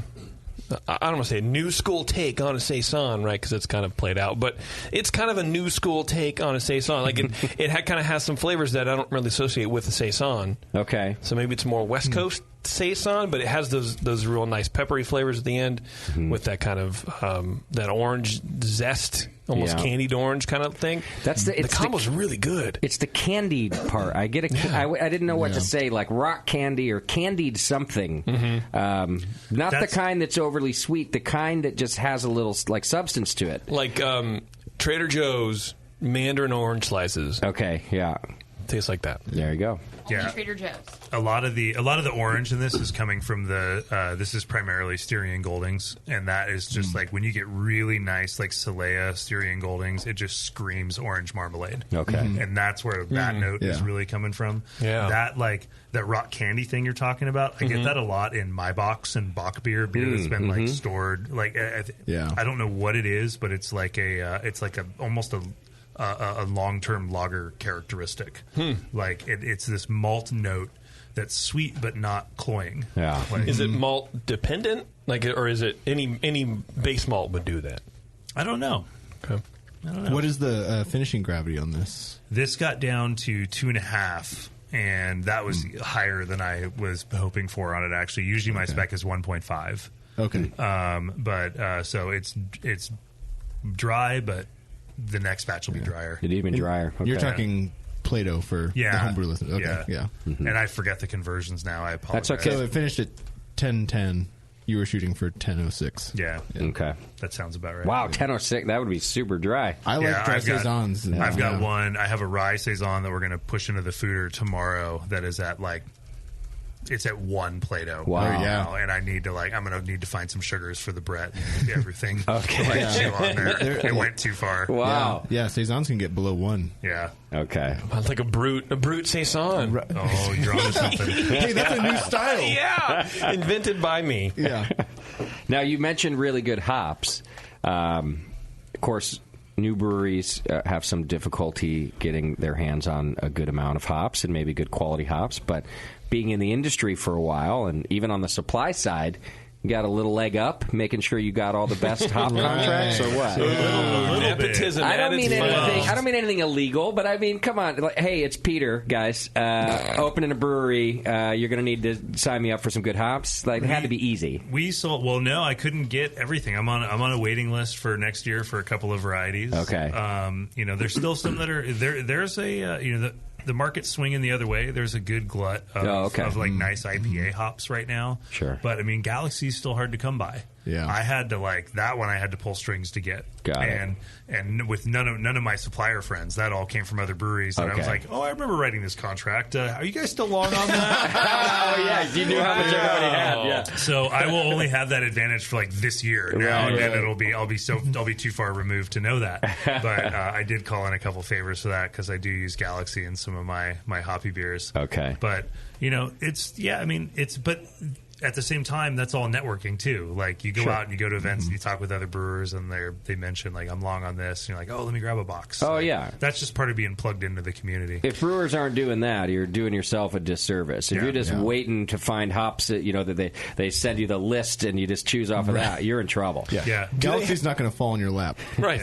Yeah. Do they have at CBC a brewer's bulletin board where you can share that shit easily? That'd be kind of cool. Maybe you can network instead the of Loop Fueling Exchange has done a really good job of kind of streamlining the secondary market. So there's it's loopfuelingexchange.com, and we actually at BSG used to refer people. They'd call us and be like, I have too much Cascade, and then we'd be like, you should post them on Loop Fueling Exchange and sell them there. So they've done a really good job. So there's this whole secondary market of brewers selling to brewers, brewers that are over contracted, whether they just bought too much or they're discontinuing a brand. That would happen a lot. They'd be because you sign hop contracts for 3 years in advance, and especially if you're with a big brewery where marketing makes the call, we're not making this IPA anymore, right? And you have 3 years of that hop. You got to be able to sell that. You can't. You don't just get out of those contracts, right? So that website has done a good job of kind of adding efficiencies to that secondary market to get people that have too much in the hands of people that don't have enough. So it's also allowed a gray market for Galaxy and the rare hops in particular for it to gouge people. I too. am not a fan of that. We will we have an internal policy. If we see somebody selling hops those rare hops for $40 a pound, we're not collaborating with them. Good. So that's just breweries just supermarking up to or over contracting. Or some of it selling. is intentional, some of it is opportunistic. Sure. But yeah, I'm absolutely from a supplier side and from a brewer side. That sucks, dude. Why would you do that? So they hoard up in a contract more hops than they actually need. Yeah. And then sell them at a pretty elevated price. Yeah. Exactly. Okay. Yeah, their contract might be for, $14-15 a pound, and they'll sell Galaxy for $30, $35, $40. Wow. Right. So, and they willingly contracted more than they needed. Well, it hit me on. Well, maybe they did have something discontinued, and then they're unloading, and that's kind of more opportunistic rather than calculated. Okay. But I mean, what sucked on the supply side is I would get phone calls to be like, dude, I just paid $30 a pound for Nelson, and it showed up in a BSG box, and screw you guys. And I'm like, I had nothing to do with that. Yeah. That was absolutely not me. Talk to the dude you bought it from, and secondly, why did you pay $30 a pound for it? Right. You're facilitating this. Yeah. So. Dumbass. Yeah. You wanted to say that, didn't you? I said it for you. I'm just we won't participate in it. If there's something I really need, I'll just wait until I can get it. If there's a beer that I'm not writing any of those hops into recipes that are going to be regular beers. But yeah, I don't want to engage in that. Right. What a mess. People are dicks. Yeah. That's true. Why are you so negative? Why are you both so negative about the craft industry? Yeah, brewing is 99% asshole free. It's that 1% that are opportunistic on the Lupin Exchange. Now, I'm sure we've talked about this on your last appearance about saisons, but just real quick, what's your fermentation profile? What temperature do you do it at? And this particular beer is classic DuPont, so we're pitching at about 70 degrees, and then the jackets get turned off. I've been capping it at 85, and that's right about where it's been getting to. Okay. I've had and that depends on fermenter geometry and volume and all these things, like how warm it gets. Yeah. But we do a really warm fermentation on this, so it's wrapping up in the mid 80s. Wow. And then. Yeah, I get just a lot of those lovely, really deep fruit, spicy notes are coming from that. Yeah. We have another one that I didn't bring on this trip that is a small saison, a 4.8%, just session saison, basically. Yeah. And we do a really cool fermentation, and it's much more floral and fruity. It doesn't have any of the spice. It's almost wheat beer like. So you can use the yeast in different ways, but I like for the classic saison the really warm fermentation temperatures, specifically with the DuPont yeast. Worked perfectly. Tastes great. Yeah, it does. Yeah. All right, we're going to take us a quick break. We're going to come back and try some more beer. This segment has been brought to you by craftbeer.com, home of the most powerful brewery locator in the universe. Whoa. Whether you're traveling in a new city or planning your next beer vacation, head to craftbeer.com and explore the wide world of American craft beer. Find everything that you need. What beer are we going to try when we come back, Peter? We got the pale ales on the next round, so I have an unfiltered pale ale and a West Coast IPA for you. Are you ready, JP? I'm ready, baby. Give me some pale ales, bro. I need them in my life. I brought the Super Merc just for you. Right, it's unfiltered. Oh. Yes. Well, unfiltered is fine, but intentionally cloudy? No. All right, we'll be back with more from Peter Hoey. Hang in there. It's The Session. You're listening to the Brewcasters. The Brewcasters. On the Brewing Network.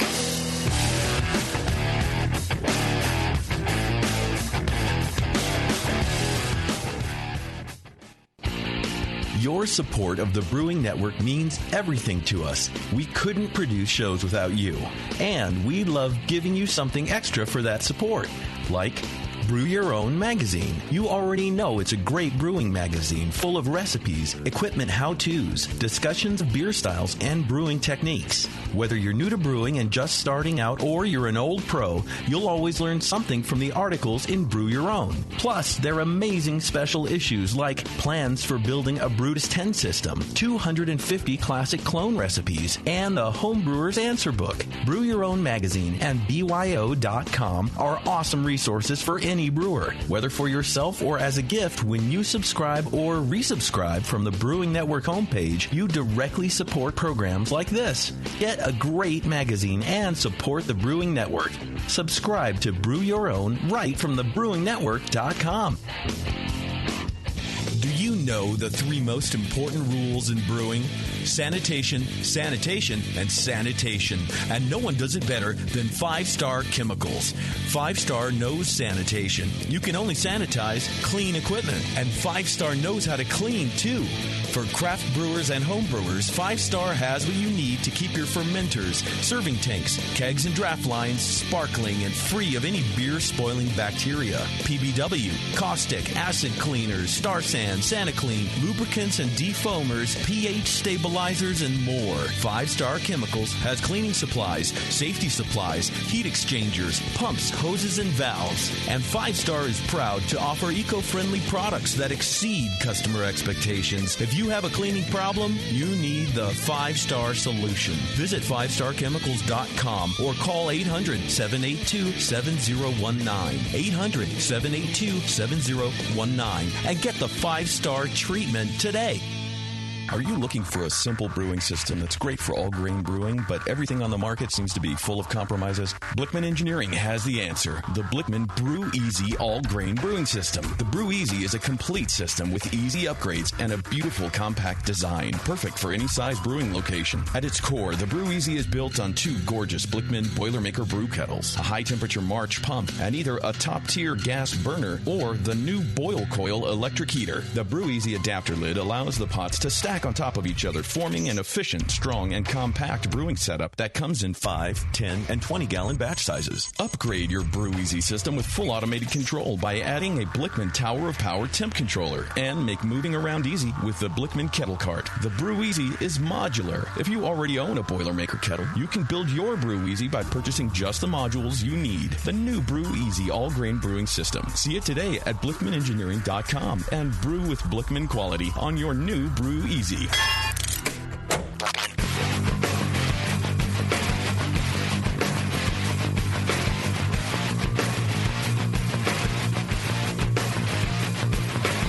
this is Brendan from Central Coast Brewing. You're listening to The Session on the Brewing Network.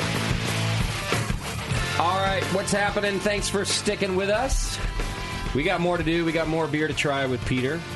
But first, Suds Dud Society. It's a brewery t-shirt membership where members receive a t-shirt, promo item, and a homebrew recipe from a different brewery each month. Small independent breweries throughout the U.S. will be chosen for excellence in the craft. A portion of each membership will go to the highlighted brewery and to sponsor a local homebrew club in the area. So lots of great things for breweries and homebrew clubs here. Join the society by going to sudsdudsociety.com and use coupon code BNARMY at checkout to receive your discount. Support small beer, one tea at a time.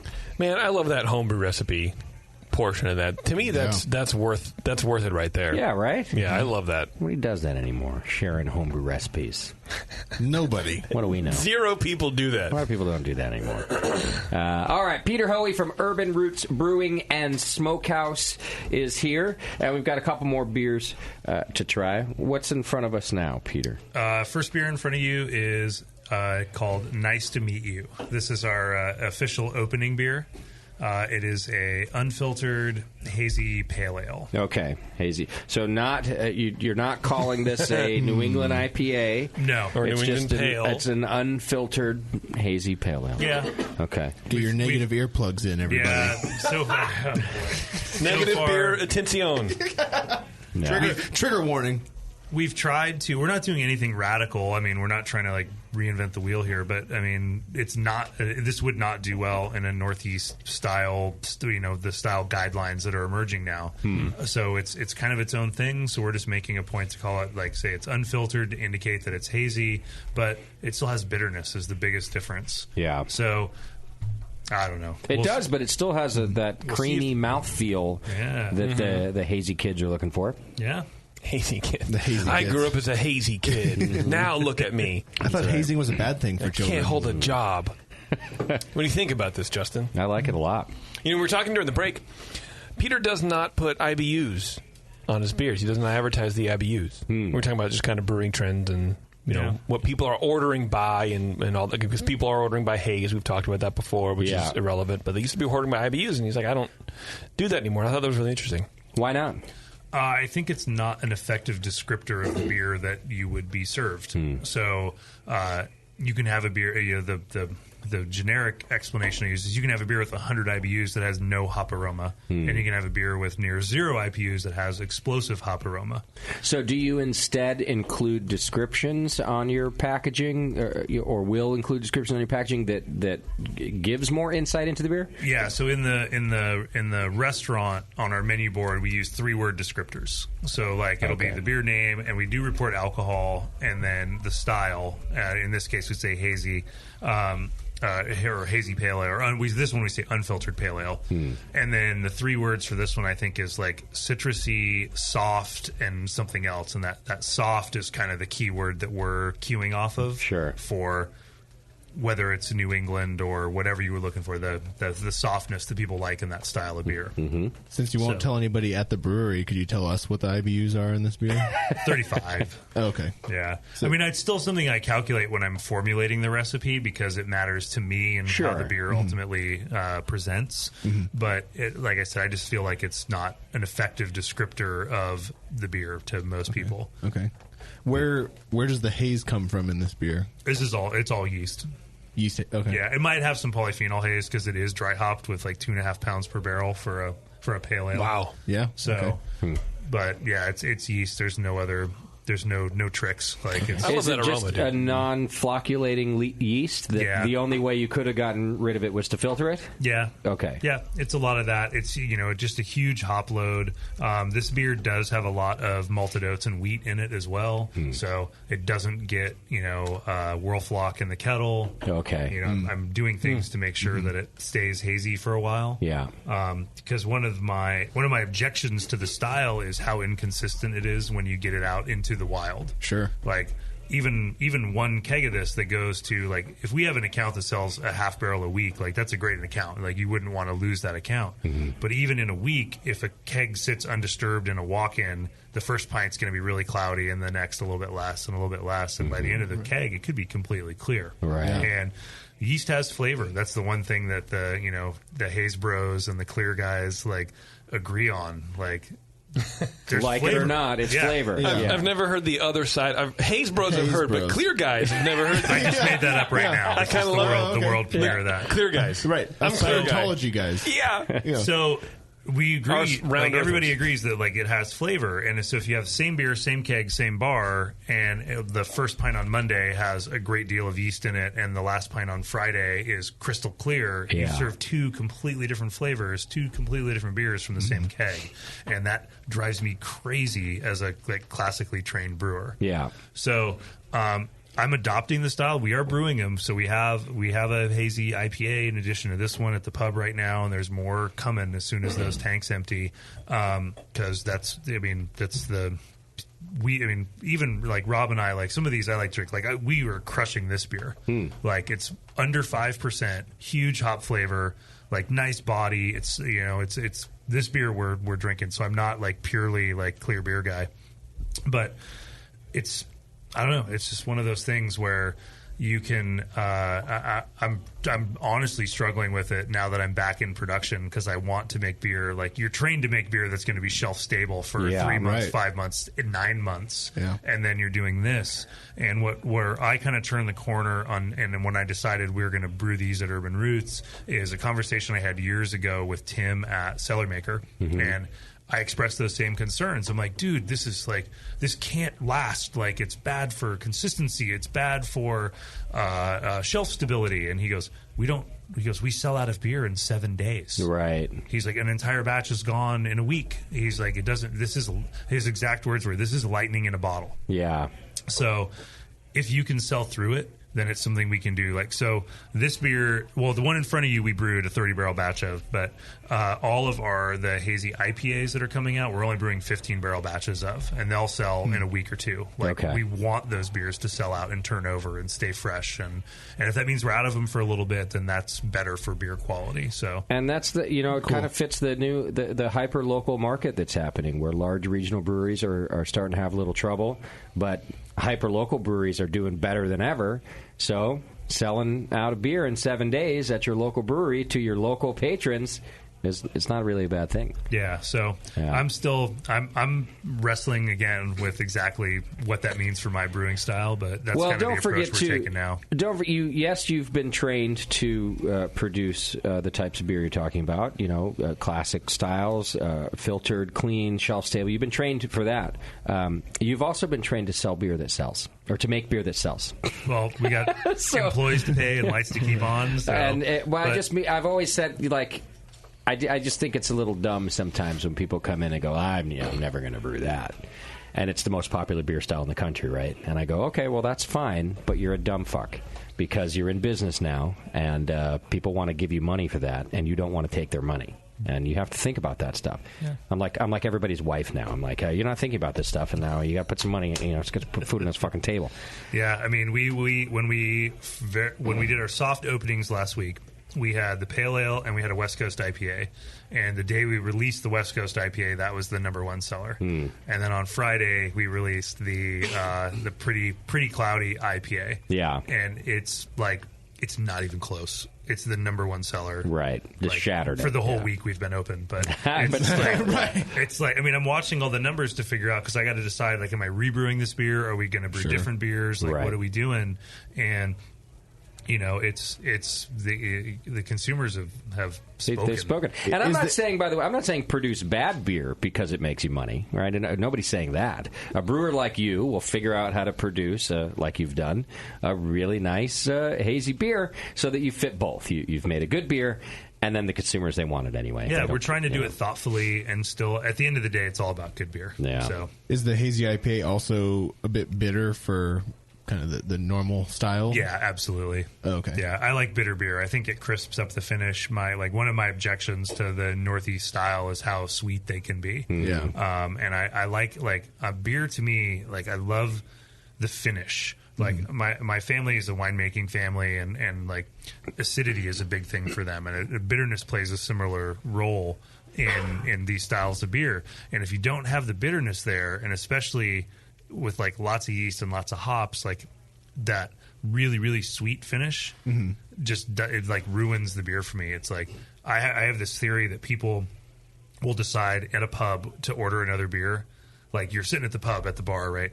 And you have like an inch left in your glass, and the bartender comes over and goes, "Hey, do you want to have another one of those?" And you swirl it and drink it. Well, that beer is now warm and flat and been sitting there for a while. And if there's huge residual sugar in there, that last swig doesn't taste very good. That's your deciding swig. So you're like, nah, I'm going to have something else. So Yeah. I've always made like dry, bitter beer kind of for that reason. Yeah, that makes sense. So that style, like I said, it's new to me. This wasn't a thing when I was working in production brewing before. So we're feeling it out, and we're not doing anything revolutionary, but we're trying to put our own little twist on it. And the only twist is it's got a little bit of bitterness. Sure. That's the same thing we're doing here, making dry, bitter radio. It's just, with a lot of bitterness. In that corner of the room, certainly. Yeah, definitely. And it works. Well, let's talk about, before we move on to the next beer, let's talk about the base malts here a little bit, because I've read about you're well, obviously we've talked about how you're into malt, but rather than use a lot of specialty malts, you like to mix it up with base malts. And I heard you mention a couple different base malts in this beer alone, right? Rye.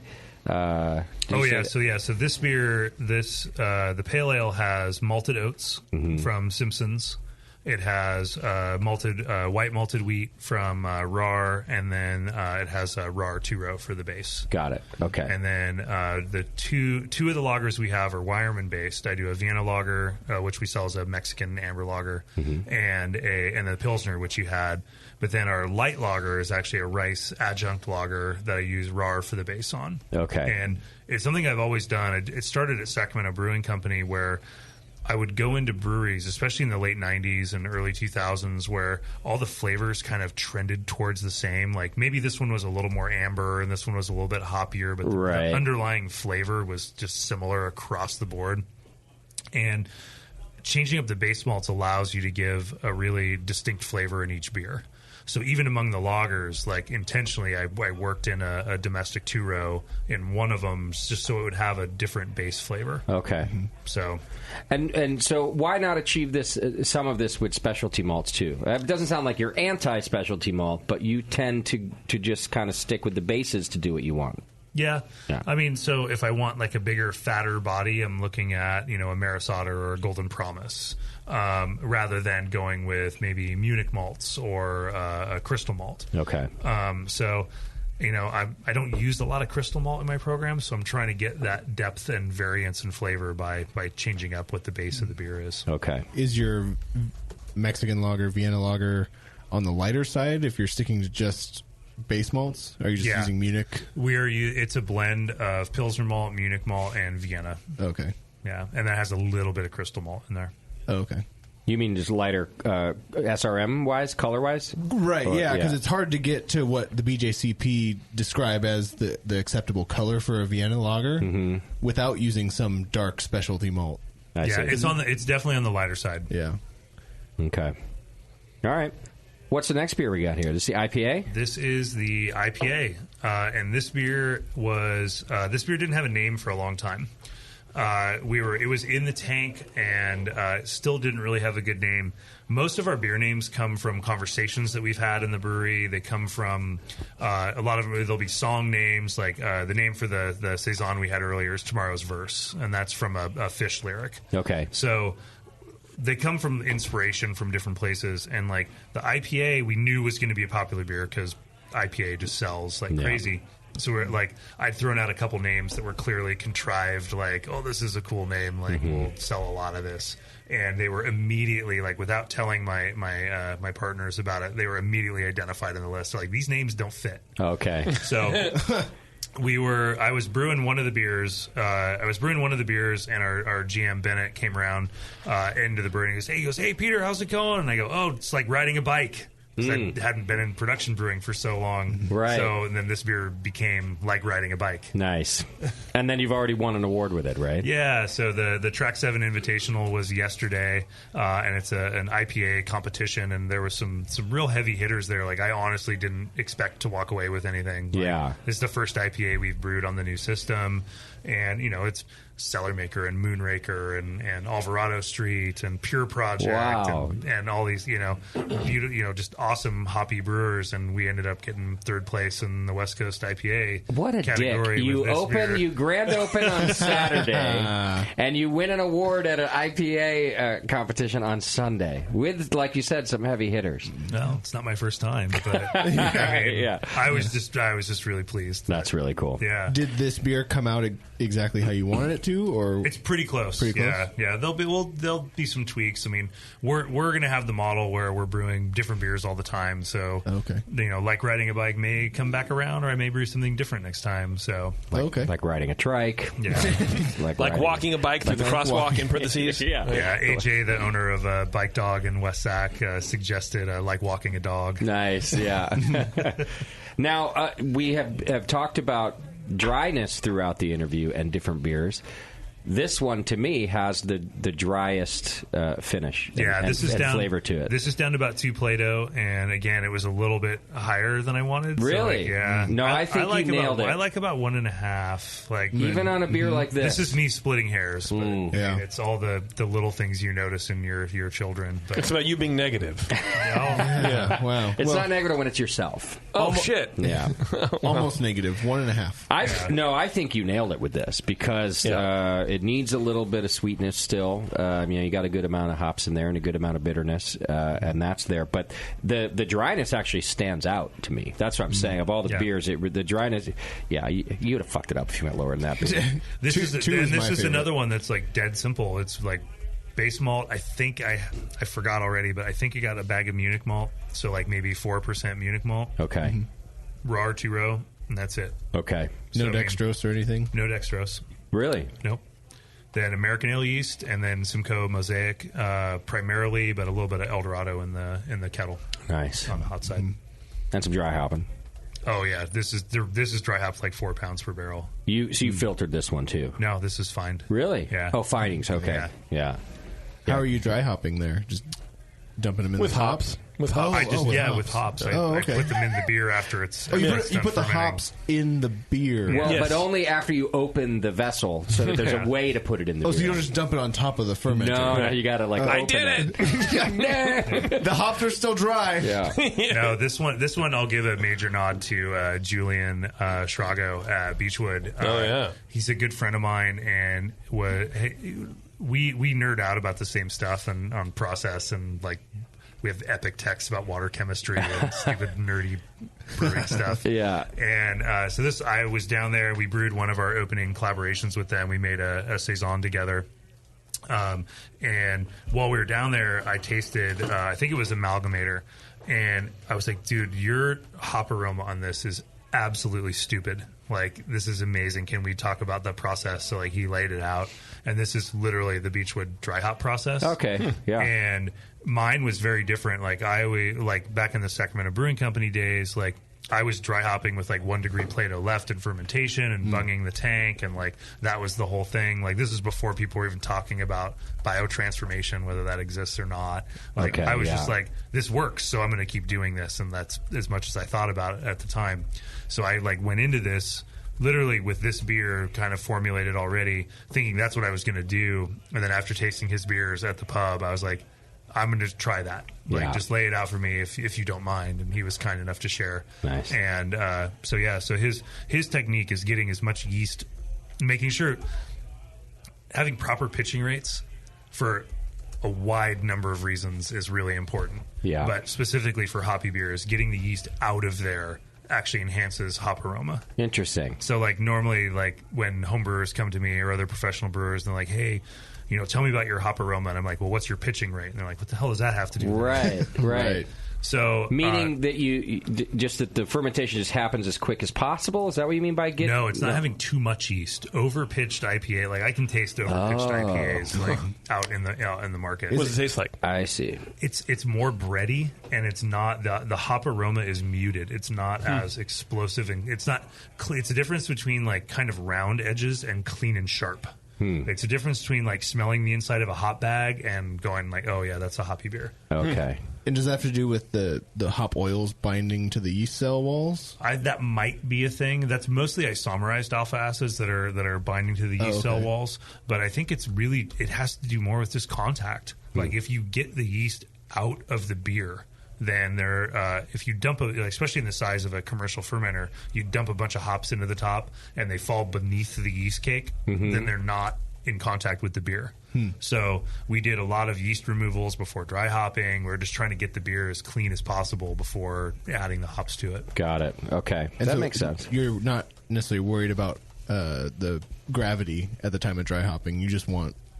Yeah, so fermentation is basically done. It's post-primary. It's basically post-diacetyl rest. Okay. And then because of the massive amount of hops we're adding, it needs like another 3, 4, 5 days warm because you'll see the gravity drop. There'll be another like secondary fermentation that happens. Right. Yeah. And diacetyl, when yeast is growing, it makes diacetyl, so you have to keep it warm even longer. Sure. So yeah. Well, you deserve an award for this IPA. Good job. A second I was award. afraid. I like lighter style IPAs. I mean, this is only 6.2%. And I was afraid, it's going up against 7 and 7.5% beers. Yeah. So I was afraid it would be too little. Right. But this was, you can brew beer to win awards, or you can brew beer to what you want to drink or what you want to sell. Right. Well, in some ways, that might have made it stand out in and of itself. Like as the styles change and things like that, it'll be funny to watch because it'll be one day, and I'll put in the clearest beer, and people will be like, "Wow, I've never seen anything like that." Right. You know what I mean? Like in some ways, just going back to a nice classic, fits to the style, is the one that stands out. Yeah. Among all of that, this one stands out for a number of reasons, though. That's a good beer. Yeah. But, yeah. You're going to sell a lot of that. It's doing all right in the pub right now. Yeah, that's number 2 at the moment. You heard all this Golden Road hubbub going around Sacramento. I've read it in the newspapers. Is that the new location? It's a new location, and I don't know if it's real or if it's really going to happen, but a lot of journalists writing about how the beer people might protest and boycott, not protest, but boycott Golden Road. I personally don't see that happening because I think that the population of beer drinkers that give a shit and know, and compared to the rest of the people buying beer, is tiny. Yeah. How do you think they're going to do there? Just out of curiosity. Well, Midtown Sacramento is really interesting. Yeah. It does not take well to chains. Ah, okay. There's very few fast food places. There's very few chain restaurants. And if it's perceived that way, then I don't think it's going to stick around. Right. Look, there are people who love coffee that go around and have all their little local coffee shops and small roasters and won't go to a Starbucks ever. But there are Starbucks in downtown Sacramento and in every city everywhere. Right, of course. And so, it's really just a matter of what's important to you. Like, do you want to support, a really large international company, or do you want a mom and pop? Right. So, I mean, I think it's a testament to the growth of the Sacramento brewing scene. Yeah. All the brewers that have come before them that got their attention enough that they want to open a spot in my city. Right. So, yeah. I mean...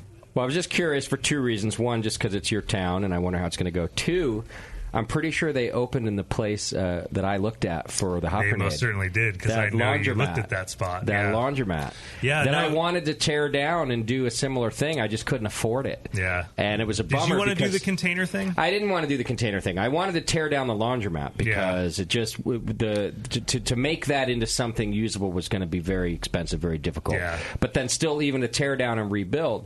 But I loved everything about the location. I loved the corner that it's on. The I loved location's Midtown. awesome. It's surrounded by awesome 1920s architecture. Yes, and exactly. and these really cool old painted lady Victorian houses, and then blue containers. And now blue containers. See, I wouldn't have done that. It's just open too. Oh.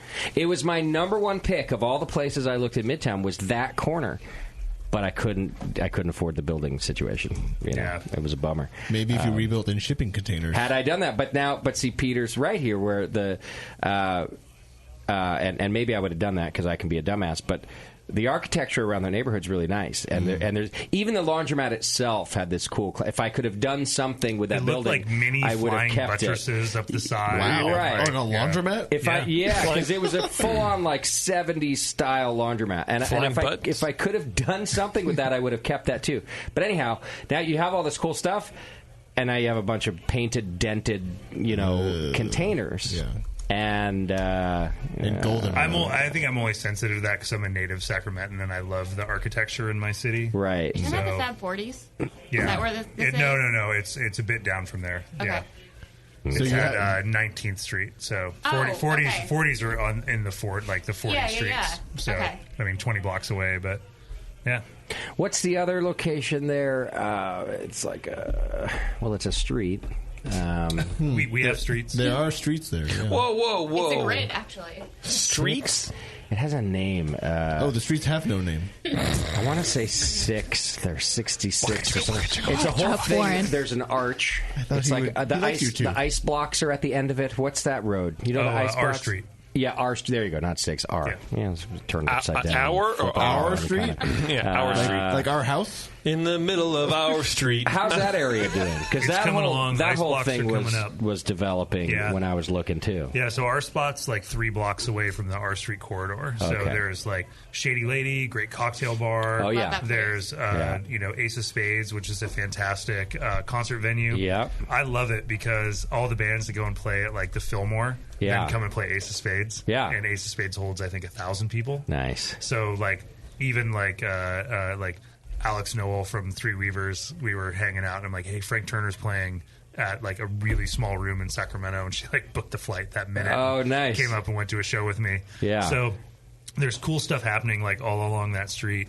And Ice Blocks is the biggest development there. Like it's a whole new building, like the whole apartments above and retail on the ground floor kind of model that we're seeing in a lot of big cities. But how hazy So they offered the ice blocks to me, but I didn't like that whole brand new thing. And they wanted to put me around the back alley and do some weird shit. What I liked was the other end of our street. So leading up to it with there's an old theater, like an old brick theater. Yep. I tried to get into that. So I was into all the old school Sacramento stuff too. I know the guys that are going into the old brick theater. Okay. But we looked at properties along there too. Yeah. But good area is what I'm saying. Yeah. Like I really like the way Sacramento's coming up, and I like the ones that are doing it in the older buildings rather than our building. At least part of it was originally built in 1942. Okay. So and we're like I said, we're 3 blocks off of our street. Got it. So we like it. We're in a neighborhood, and that's been a thing. Like my Rob, my business partner's restaurant is in a neighborhood. Yeah. And it's something like it's a very European thing. Like the whole idea of all commerce is over here, people live over here is like it's not like it doesn't create walkable communities. It doesn't create like integrated communities. And so we love the fact that we're in a neighborhood and we're right adjacent to the nightlife, but we're not in the nightlife. Yeah, that's great. With the way the ABC works. Was that a risk for you, worrying about complaints? Because anybody within, 600 feet can file a complaint with your manufacturer's notice. That would be true of anywhere that we opened, really, in downtown. It's really a lot of, like, mixed-use stuff. I mean, there's residences mixed up everywhere. But, no, I mean, we didn't have a single complaint when we posted. So, okay. Yeah. Okay. Well, you're doing some things right, Peter. Like, you came out of Sacramento. You're doing okay. I don't know what happened to Shimke. I'm an outlier. But, all right, why don't we do this? We've got more beer to try, so we've got to take a break so we can get to that. Okay. But before we do that... you homebrewers out there messing with jockey boxes, it can be frustrating. It's a pain. It's a pain in the ass. It really is, actually. Well, Poncho's Brew Lab has a solution for you. Poncho's Keg Cooler. It's an elegant option for serving cold beer at social gatherings. Imagine a water cooler tall enough and with enough room inside to fit a 5-gallon corny keg, and including a small 2.5-pound CO2 tank and regulator. Add a beer faucet, and you have a kegerator on the move. You have Poncho's Keg Cooler. Now available at ponchosbrewinglab.com. Get $20 off on your Poncho's Keg Cooler purchase by using BNET, BNET, BNET as your coupon code. For additional information and answers to frequently asked questions, visit ponchosbrewinglab.com and check it out. I've seen this thing. It's pretty cool. You remember Tasty always bringing like his corny keg in a cooler, but like only half of it fit in the cooler. Right, Just put ice in there. Poncho's keg cooler kind of solves all that stuff, so go check it out. We're going to take us a quick break. When we come back, we've got, what is it, a mocha What do we something? have? Mocha porter. Mocha porter. A porter to try. Little dessert for you. Peter's looking out for you, JP. I love porters, baby. Hang in there. It's the session. We'll be back.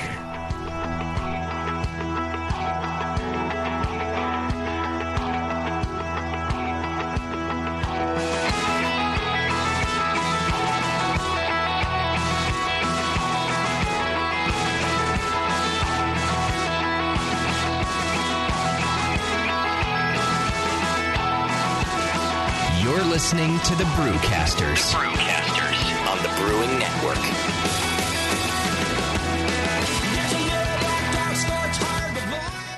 Since 1979, Williams Brewing has offered the finest equipment and freshest ingredients and the best customer service in the business. Check out their brand new patent-pending Mash and Boil 110-volt electric mashing and boiling unit. This compact all-stainless unit lets you mash, sparge, and boil just about anywhere that has a 110-volt plug. Double-wall construction adds to efficiency and safety, and a precise thermostat keeps temperatures where you want them. Unlike insulated buckets and converted coolers, multiple temperature rest mashing is easy to do, all for under $300. They also feature the Mark II work pump, a magnetic drive high-temperature pump that does the work of pumps that cost twice as much, as well as exclusive Brewer's Edge regulators and quality Keg King kegs and disconnects. Check them out today at williamsbrewing.com to brews their vast selection. With over 20 years of experience making world-class craft beer and more than 100 gold medals in international competitions, Moylan's Brewing Company is not just a pretty face in craft beer. Just ask Brendan Moylan. What do we got here? The beer of the hour. Moylan's, gotta love that big M. It's like a sign of awesomeness. Woo-hoo! It's got an extra kick to it. Let's pour this bad boy. Oh, yeah. Oh, Moylan's. The end of the night when the kids are finally in bed, the wife's in bed, nobody's bothering your ass anymore. That's Moylan's time.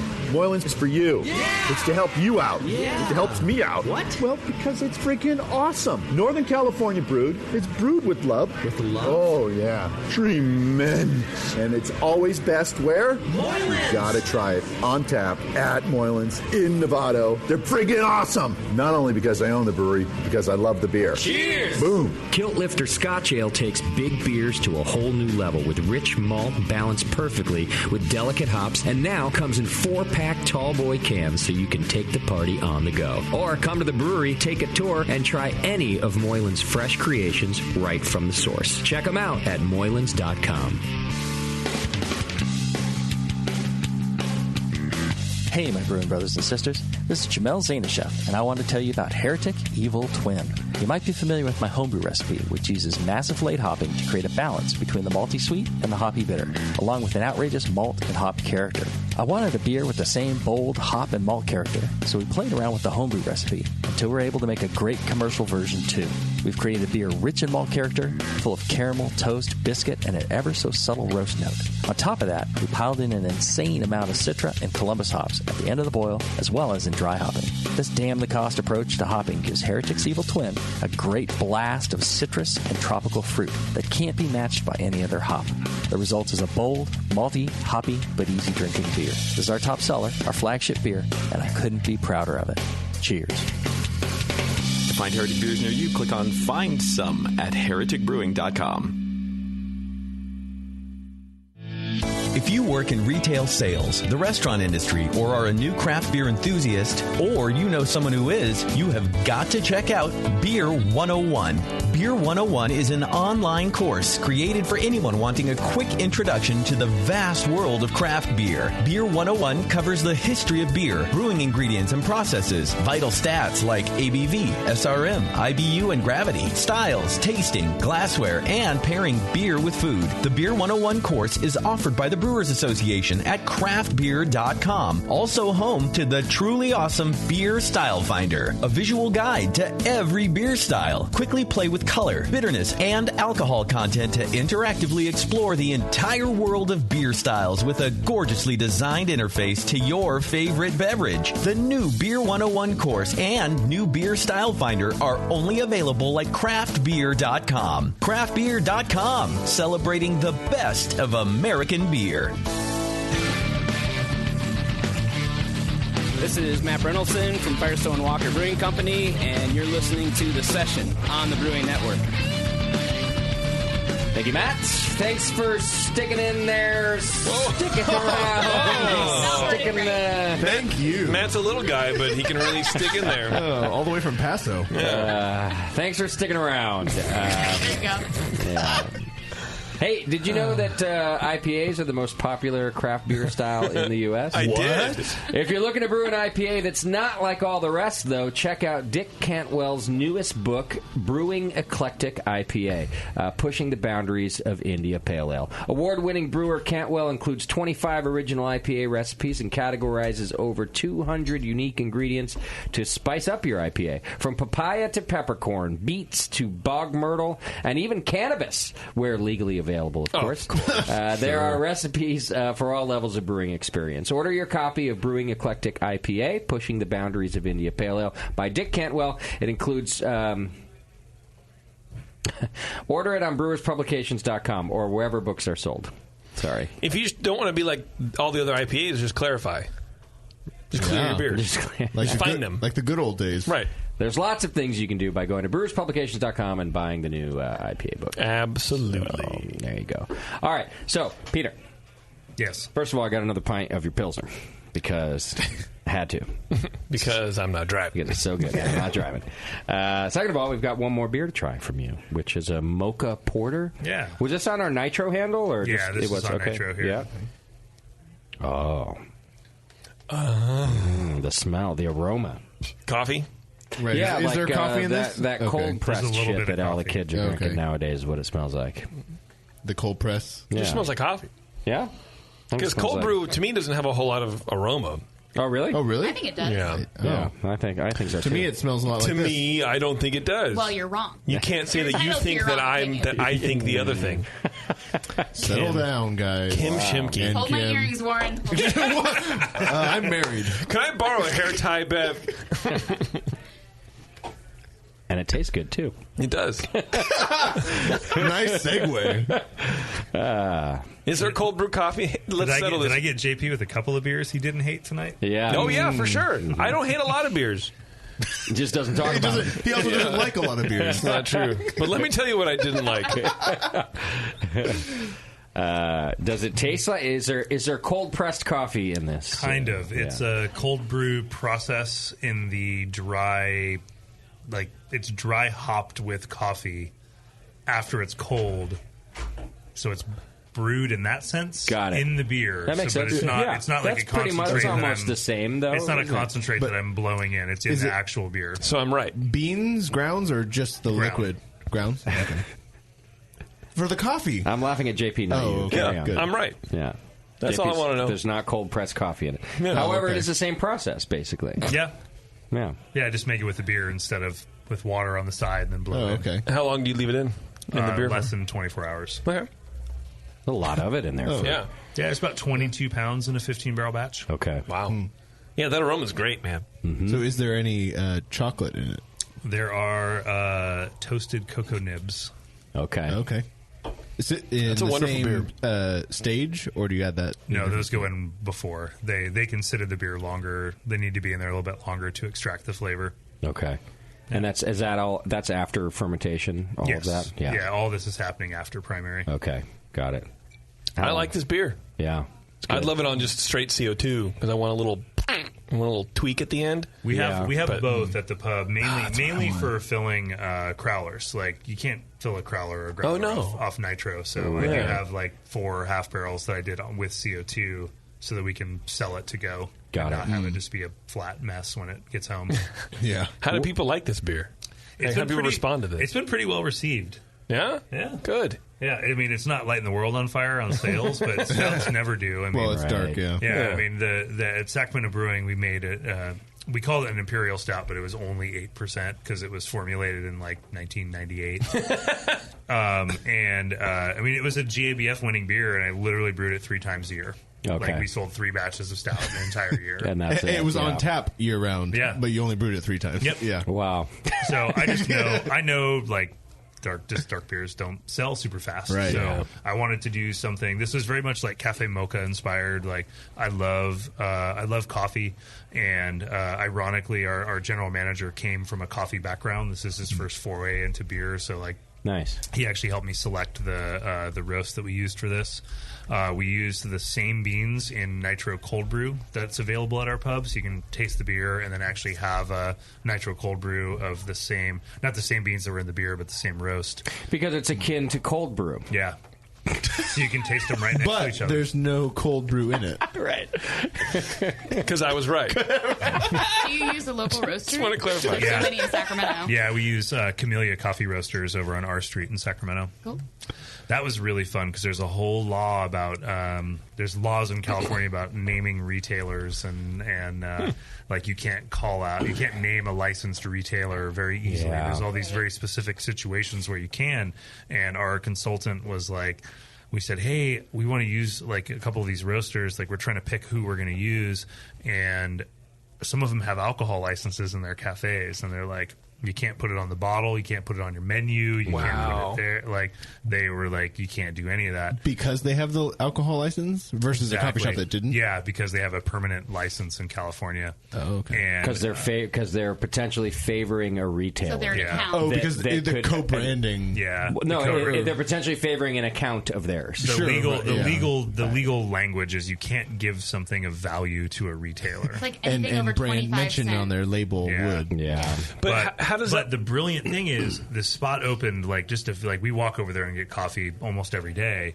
The spot opened like right by us with local operators making brilliant coffee, and like at first I saw like an ABC posting for like a minute, and I was like, we still want to use you, but it kind of looks like you're getting an alcohol license. And they're like, no, we're actually not going to do that. We just want to do the coffee thing. And I'm like, even better, we can name you now. Right, perfect. Yeah, they've been great to work with. Like they timed like the roasting for like this. The coffee that went in here was roasted like 2 days before it went in. They ground it to like our spec for us, and like they've been just fantastic to work with. So got it. How does that work with breweries that do a collab, and one of them has a tasting room where they have guest beers on? Is it the same thing? Breweries are manufacturers, not retailers. So, even though they have a tasting room or whatever. Yeah. So like all day I can call out like other breweries. Publicly on social media, on advertising, on whatever, but because they're manufacturers. Yeah, but coffee roaster that has a cafe is not a with manufacturer. A retail license. Really, it's just the alcohol. They're manufacturing coffee, but the ABC doesn't care about it's an alcohol license. Right. Okay, got it. Because again, the whole theory is that you would be favoring an alcohol retailer. Yeah. That's an account. It comes from, and it actually protects small. This law is really frustrating, but it protects small brewers. So the idea is like I couldn't go to the Hop Grenade and be like, Justin, I want you to get rid of all beers except for mine, and in exchange, I will take out an ad in the paper that says "Buy my beer at Hop Grenade," and like it's because I'm giving him something of value in exchange for placements, and so it's really to level the playing field because most of the independently owned breweries don't have the deep pockets that the international breweries have, right? And they could outspend us in a minute.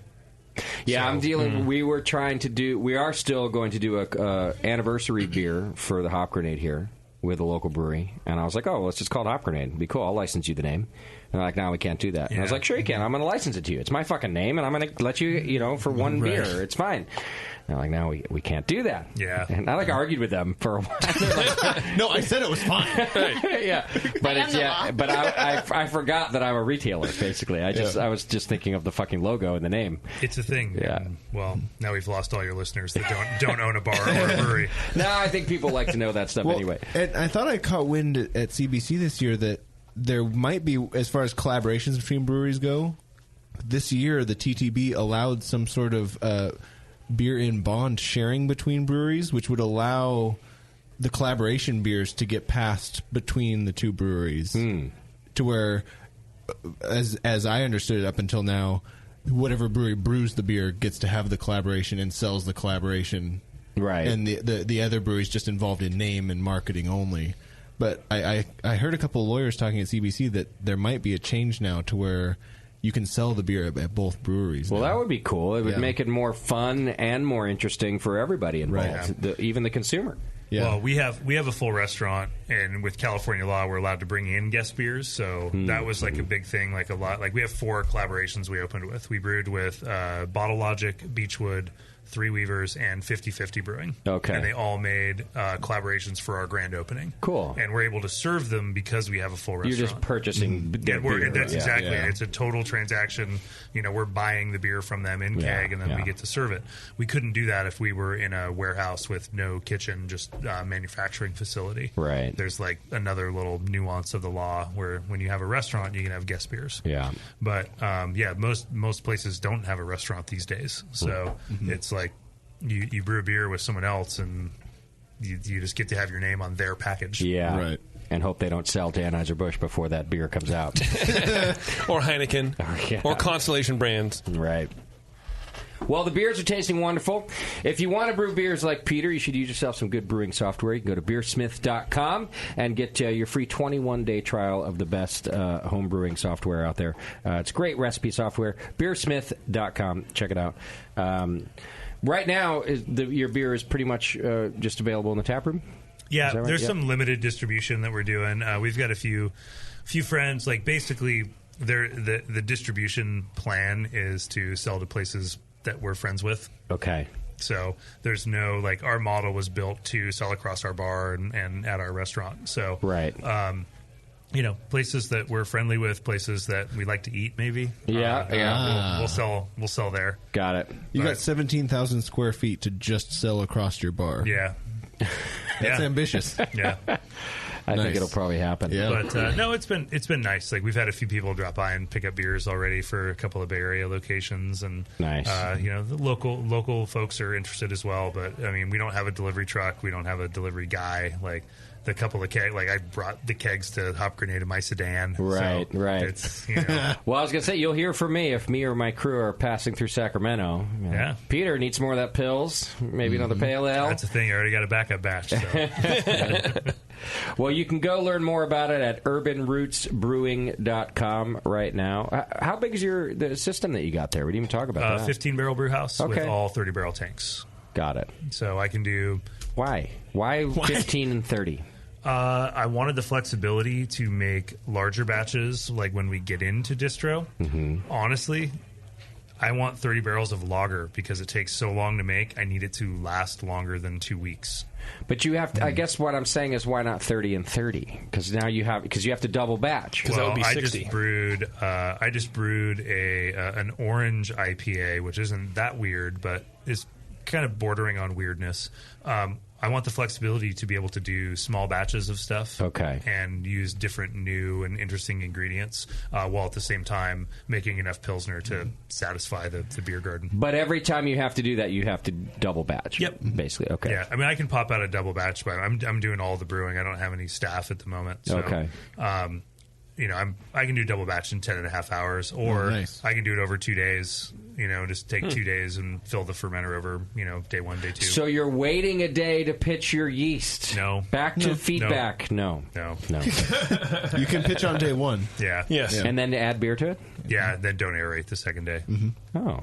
Okay. Would you overpitch? Yeah, I pitch 30 barrel. I do a 30 barrel pitch on day 1, and then top off the second day, and don't aerate. And you don't notice any difference in how the beer turns out? I haven't brewed enough yet. So to do it. I'll let you know. Yeah, let us know about batches. But we used to do that at Sacramento Brewing. We had a 15-barrel brew house and all 60-barrel fermenters. So we filled them over 2 days, 2 one day and 2 the next. And that was our technique there. Yeah. Do you have the space to go up to 60-barrel fermenters? Yeah. So you'd be quad batching? Yeah. Yeah, the fermentation pad that we poured is all engineered to take 60-barrel fermenters. Okay. And there's space immediately next to our brew house to drop a whirlpool vessel. So if we start getting into brewing 60-barrel batches, we'll add vessels to the brew house to make that a little more efficient. Sure. Sounds like you have space for a small village, basically. It's a big space. Yeah. Yeah.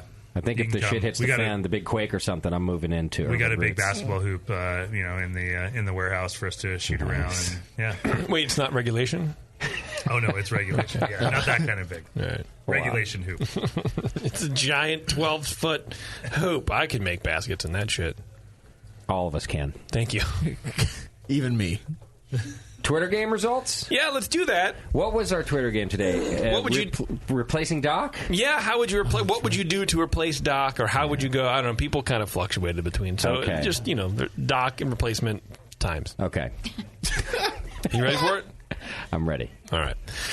Joshua Lashovsky says, I would be able to provide free, quote, unlicensed dental care, along with being hardly understood. So Doc. More of the same. Yeah.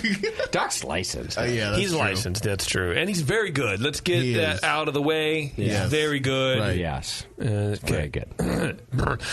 Clayton, our good friend Clayton, writes, interrupt, ramble, repeat what everyone else says, drink a lot, stir up some trouble, and I'll take care of all your dental needs. I have a Dremel tool. It's fine.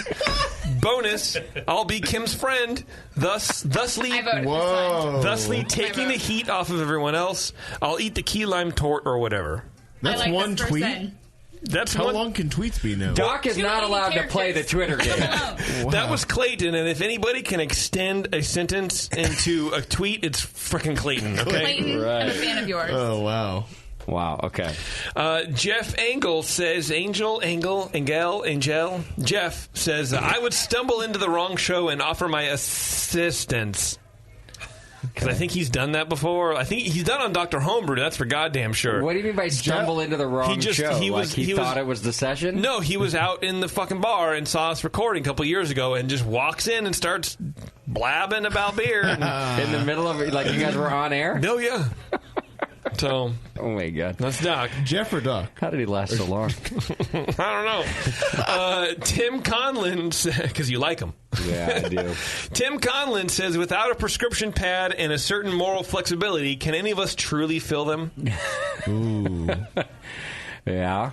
Good question. Thank you. We need a new Doc. That's my number one. I don't even know how to describe that except as number one on my pad. Winner.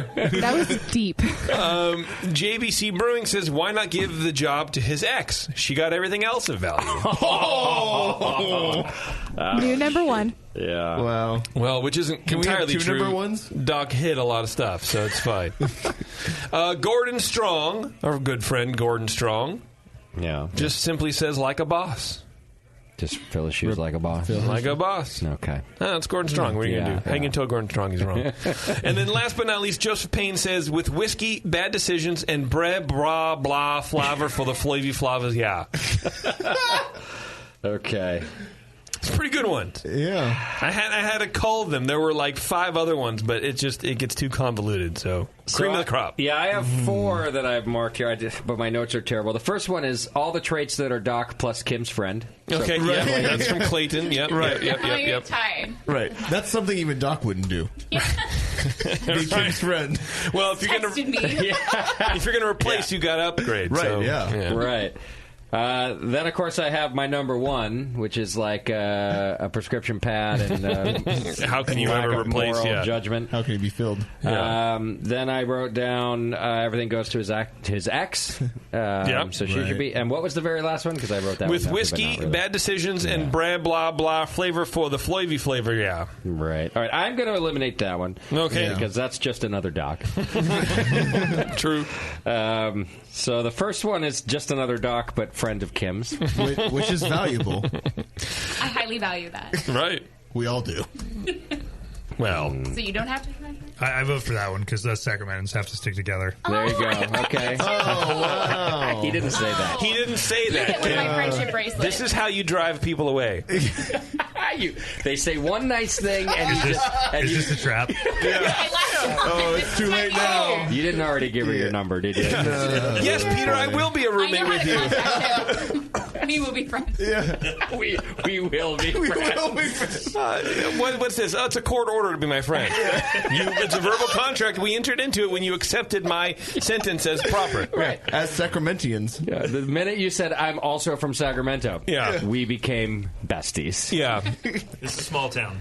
Kim forgot to enunciate. It's sacramental is what she's, Does anybody else, while we're doing it, let's just vote. Does anybody else want to vote for that one? Only Bevo gets 2 votes. I do think You're it's lucky you get 1. I think it's funny. I'll vote for Clayton as well. Okay. I think it's funny. Clayton is the first one that was Doc You're a good plus person, Kim's friend. Clayton. Yeah. He has a Dremel tool. Okay, that's 3 votes for He'll that. eat the key lime tort. Beaver, are you voting for that one? You're voting for everything and Kim's friend? Yeah, Kim's friend. Yeah, Kim's friend. Wow. Yeah. I have some. It sounds like she really needs friends. Everyone wants you to have a friend. Some Kim. asshole on Twitter is like boosting her confidence. Well, that's it. I guess we don't even get a vote. We can't win. Do you want to say who you were going to vote for anyway? It was going to be the middle one on your list. Without a prescription pad and a certain moral flexibility? Or his ex-wife. Yeah, that one? That one. I was going to vote for that one, too. But all right, Clayton is our winner. All right, Clayton, there you go. Yeah. And really, Kim's today's winner. Right. She got a new friend. I am the winner. Is she I'm the going winner? to go to bed smiling. She gained an imaginary friend out of Clayton's tweet. Clayton is the real handle on the real internet. And a new person to stalk in Peter. Right. Basically. It's true. So, Sorry, Peter. I feel like it's your night. It is my night. I'm feeling really special. You've peaked. Hopefully those paths won't I know cross. Justin, remember? All right. True. You should tag Kim in your response to Clayton so that they can communicate. Oh, you hate like, Clayton? hell You no. hate Clayton that much? She's like, I can't be bothered That's what with I that. gained.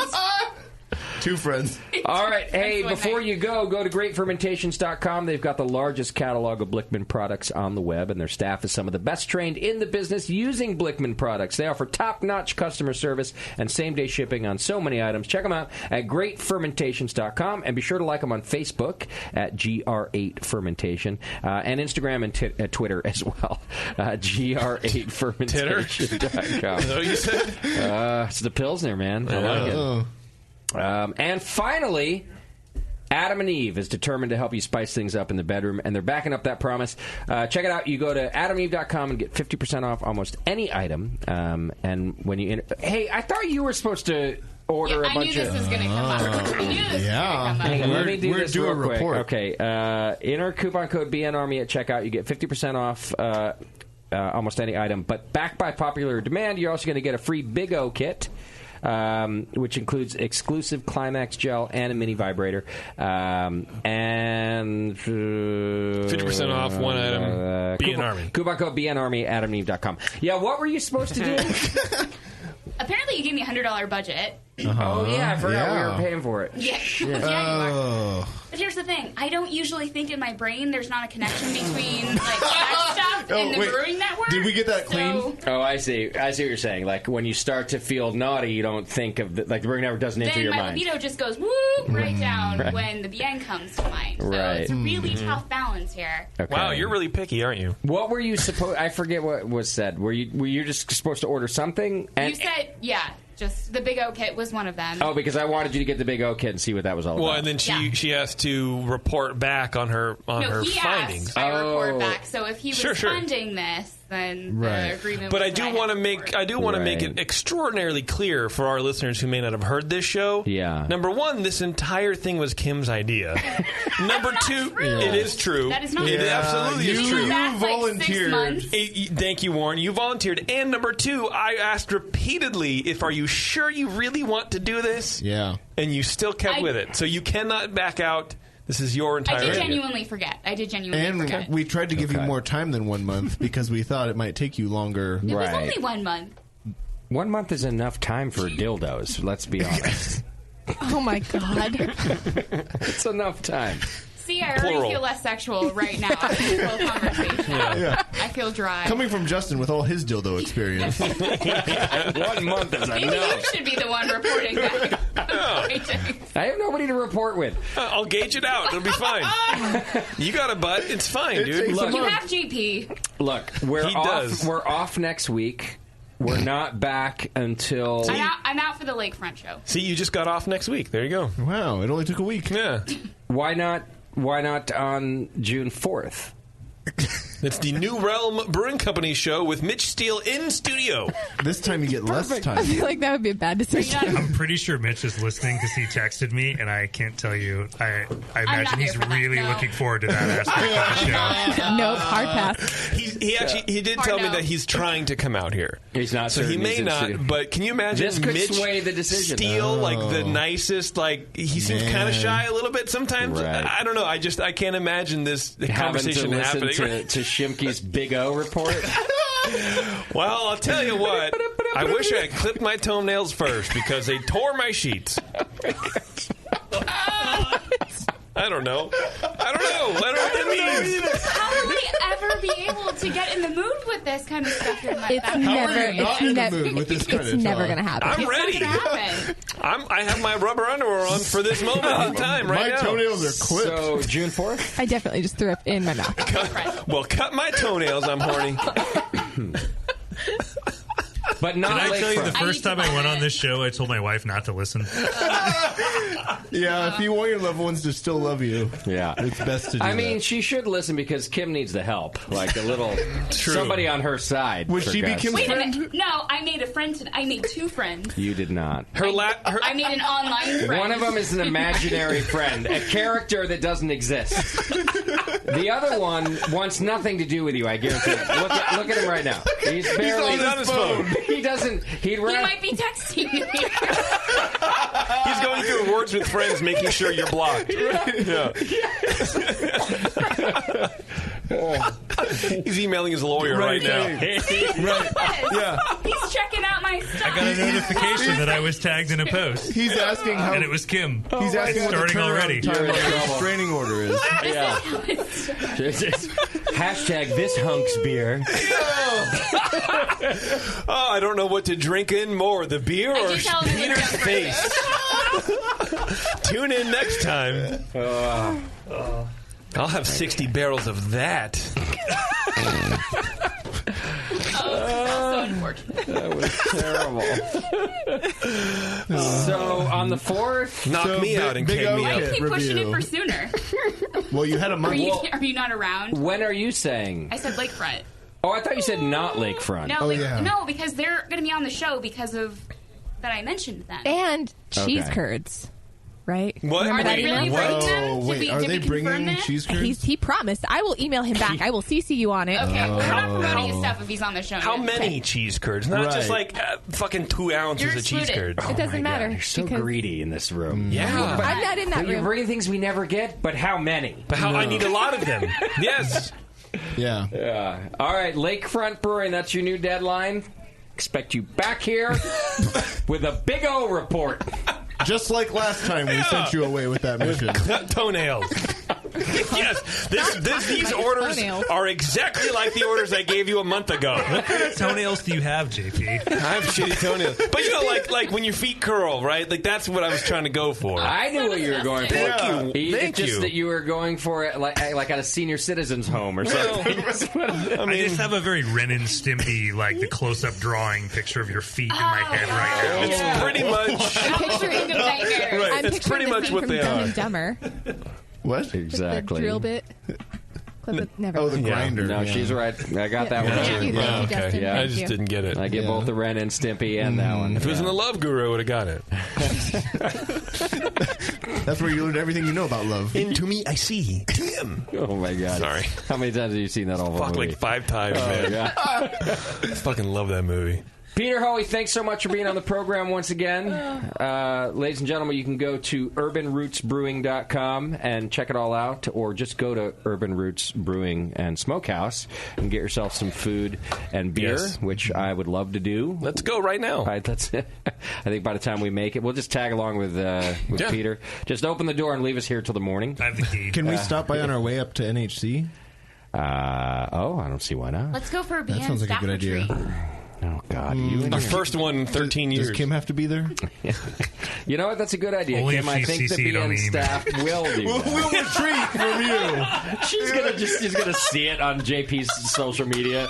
Like, what the fuck? That was my idea. Oh, no, my new friend who's in the know now will text me. Hey, there's Peter, a plan. don't give us away. Yeah, I'd be like, where are you? I didn't know about it. Okay. Is it, though? How do you rewind a DVD? I don't get it. I don't understand. Adam and Eve. It was a... No. Because she'll be busy at home rewinding a DVD, but she can't. No one Sorry. got that.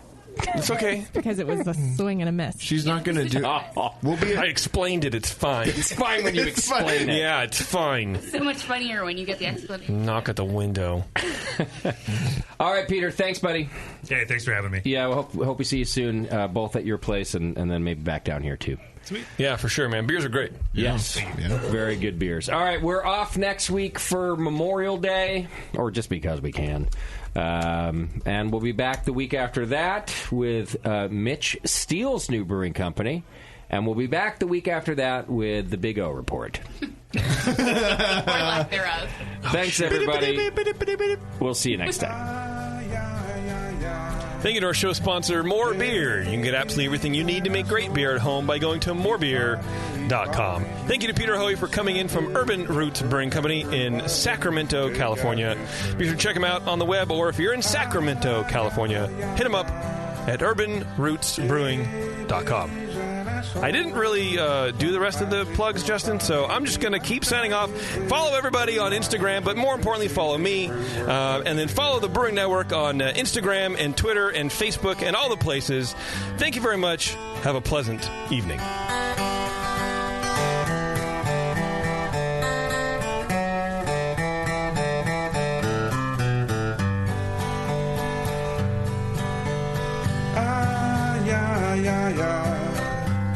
JP's an asshole. Justin's a nice guy, and when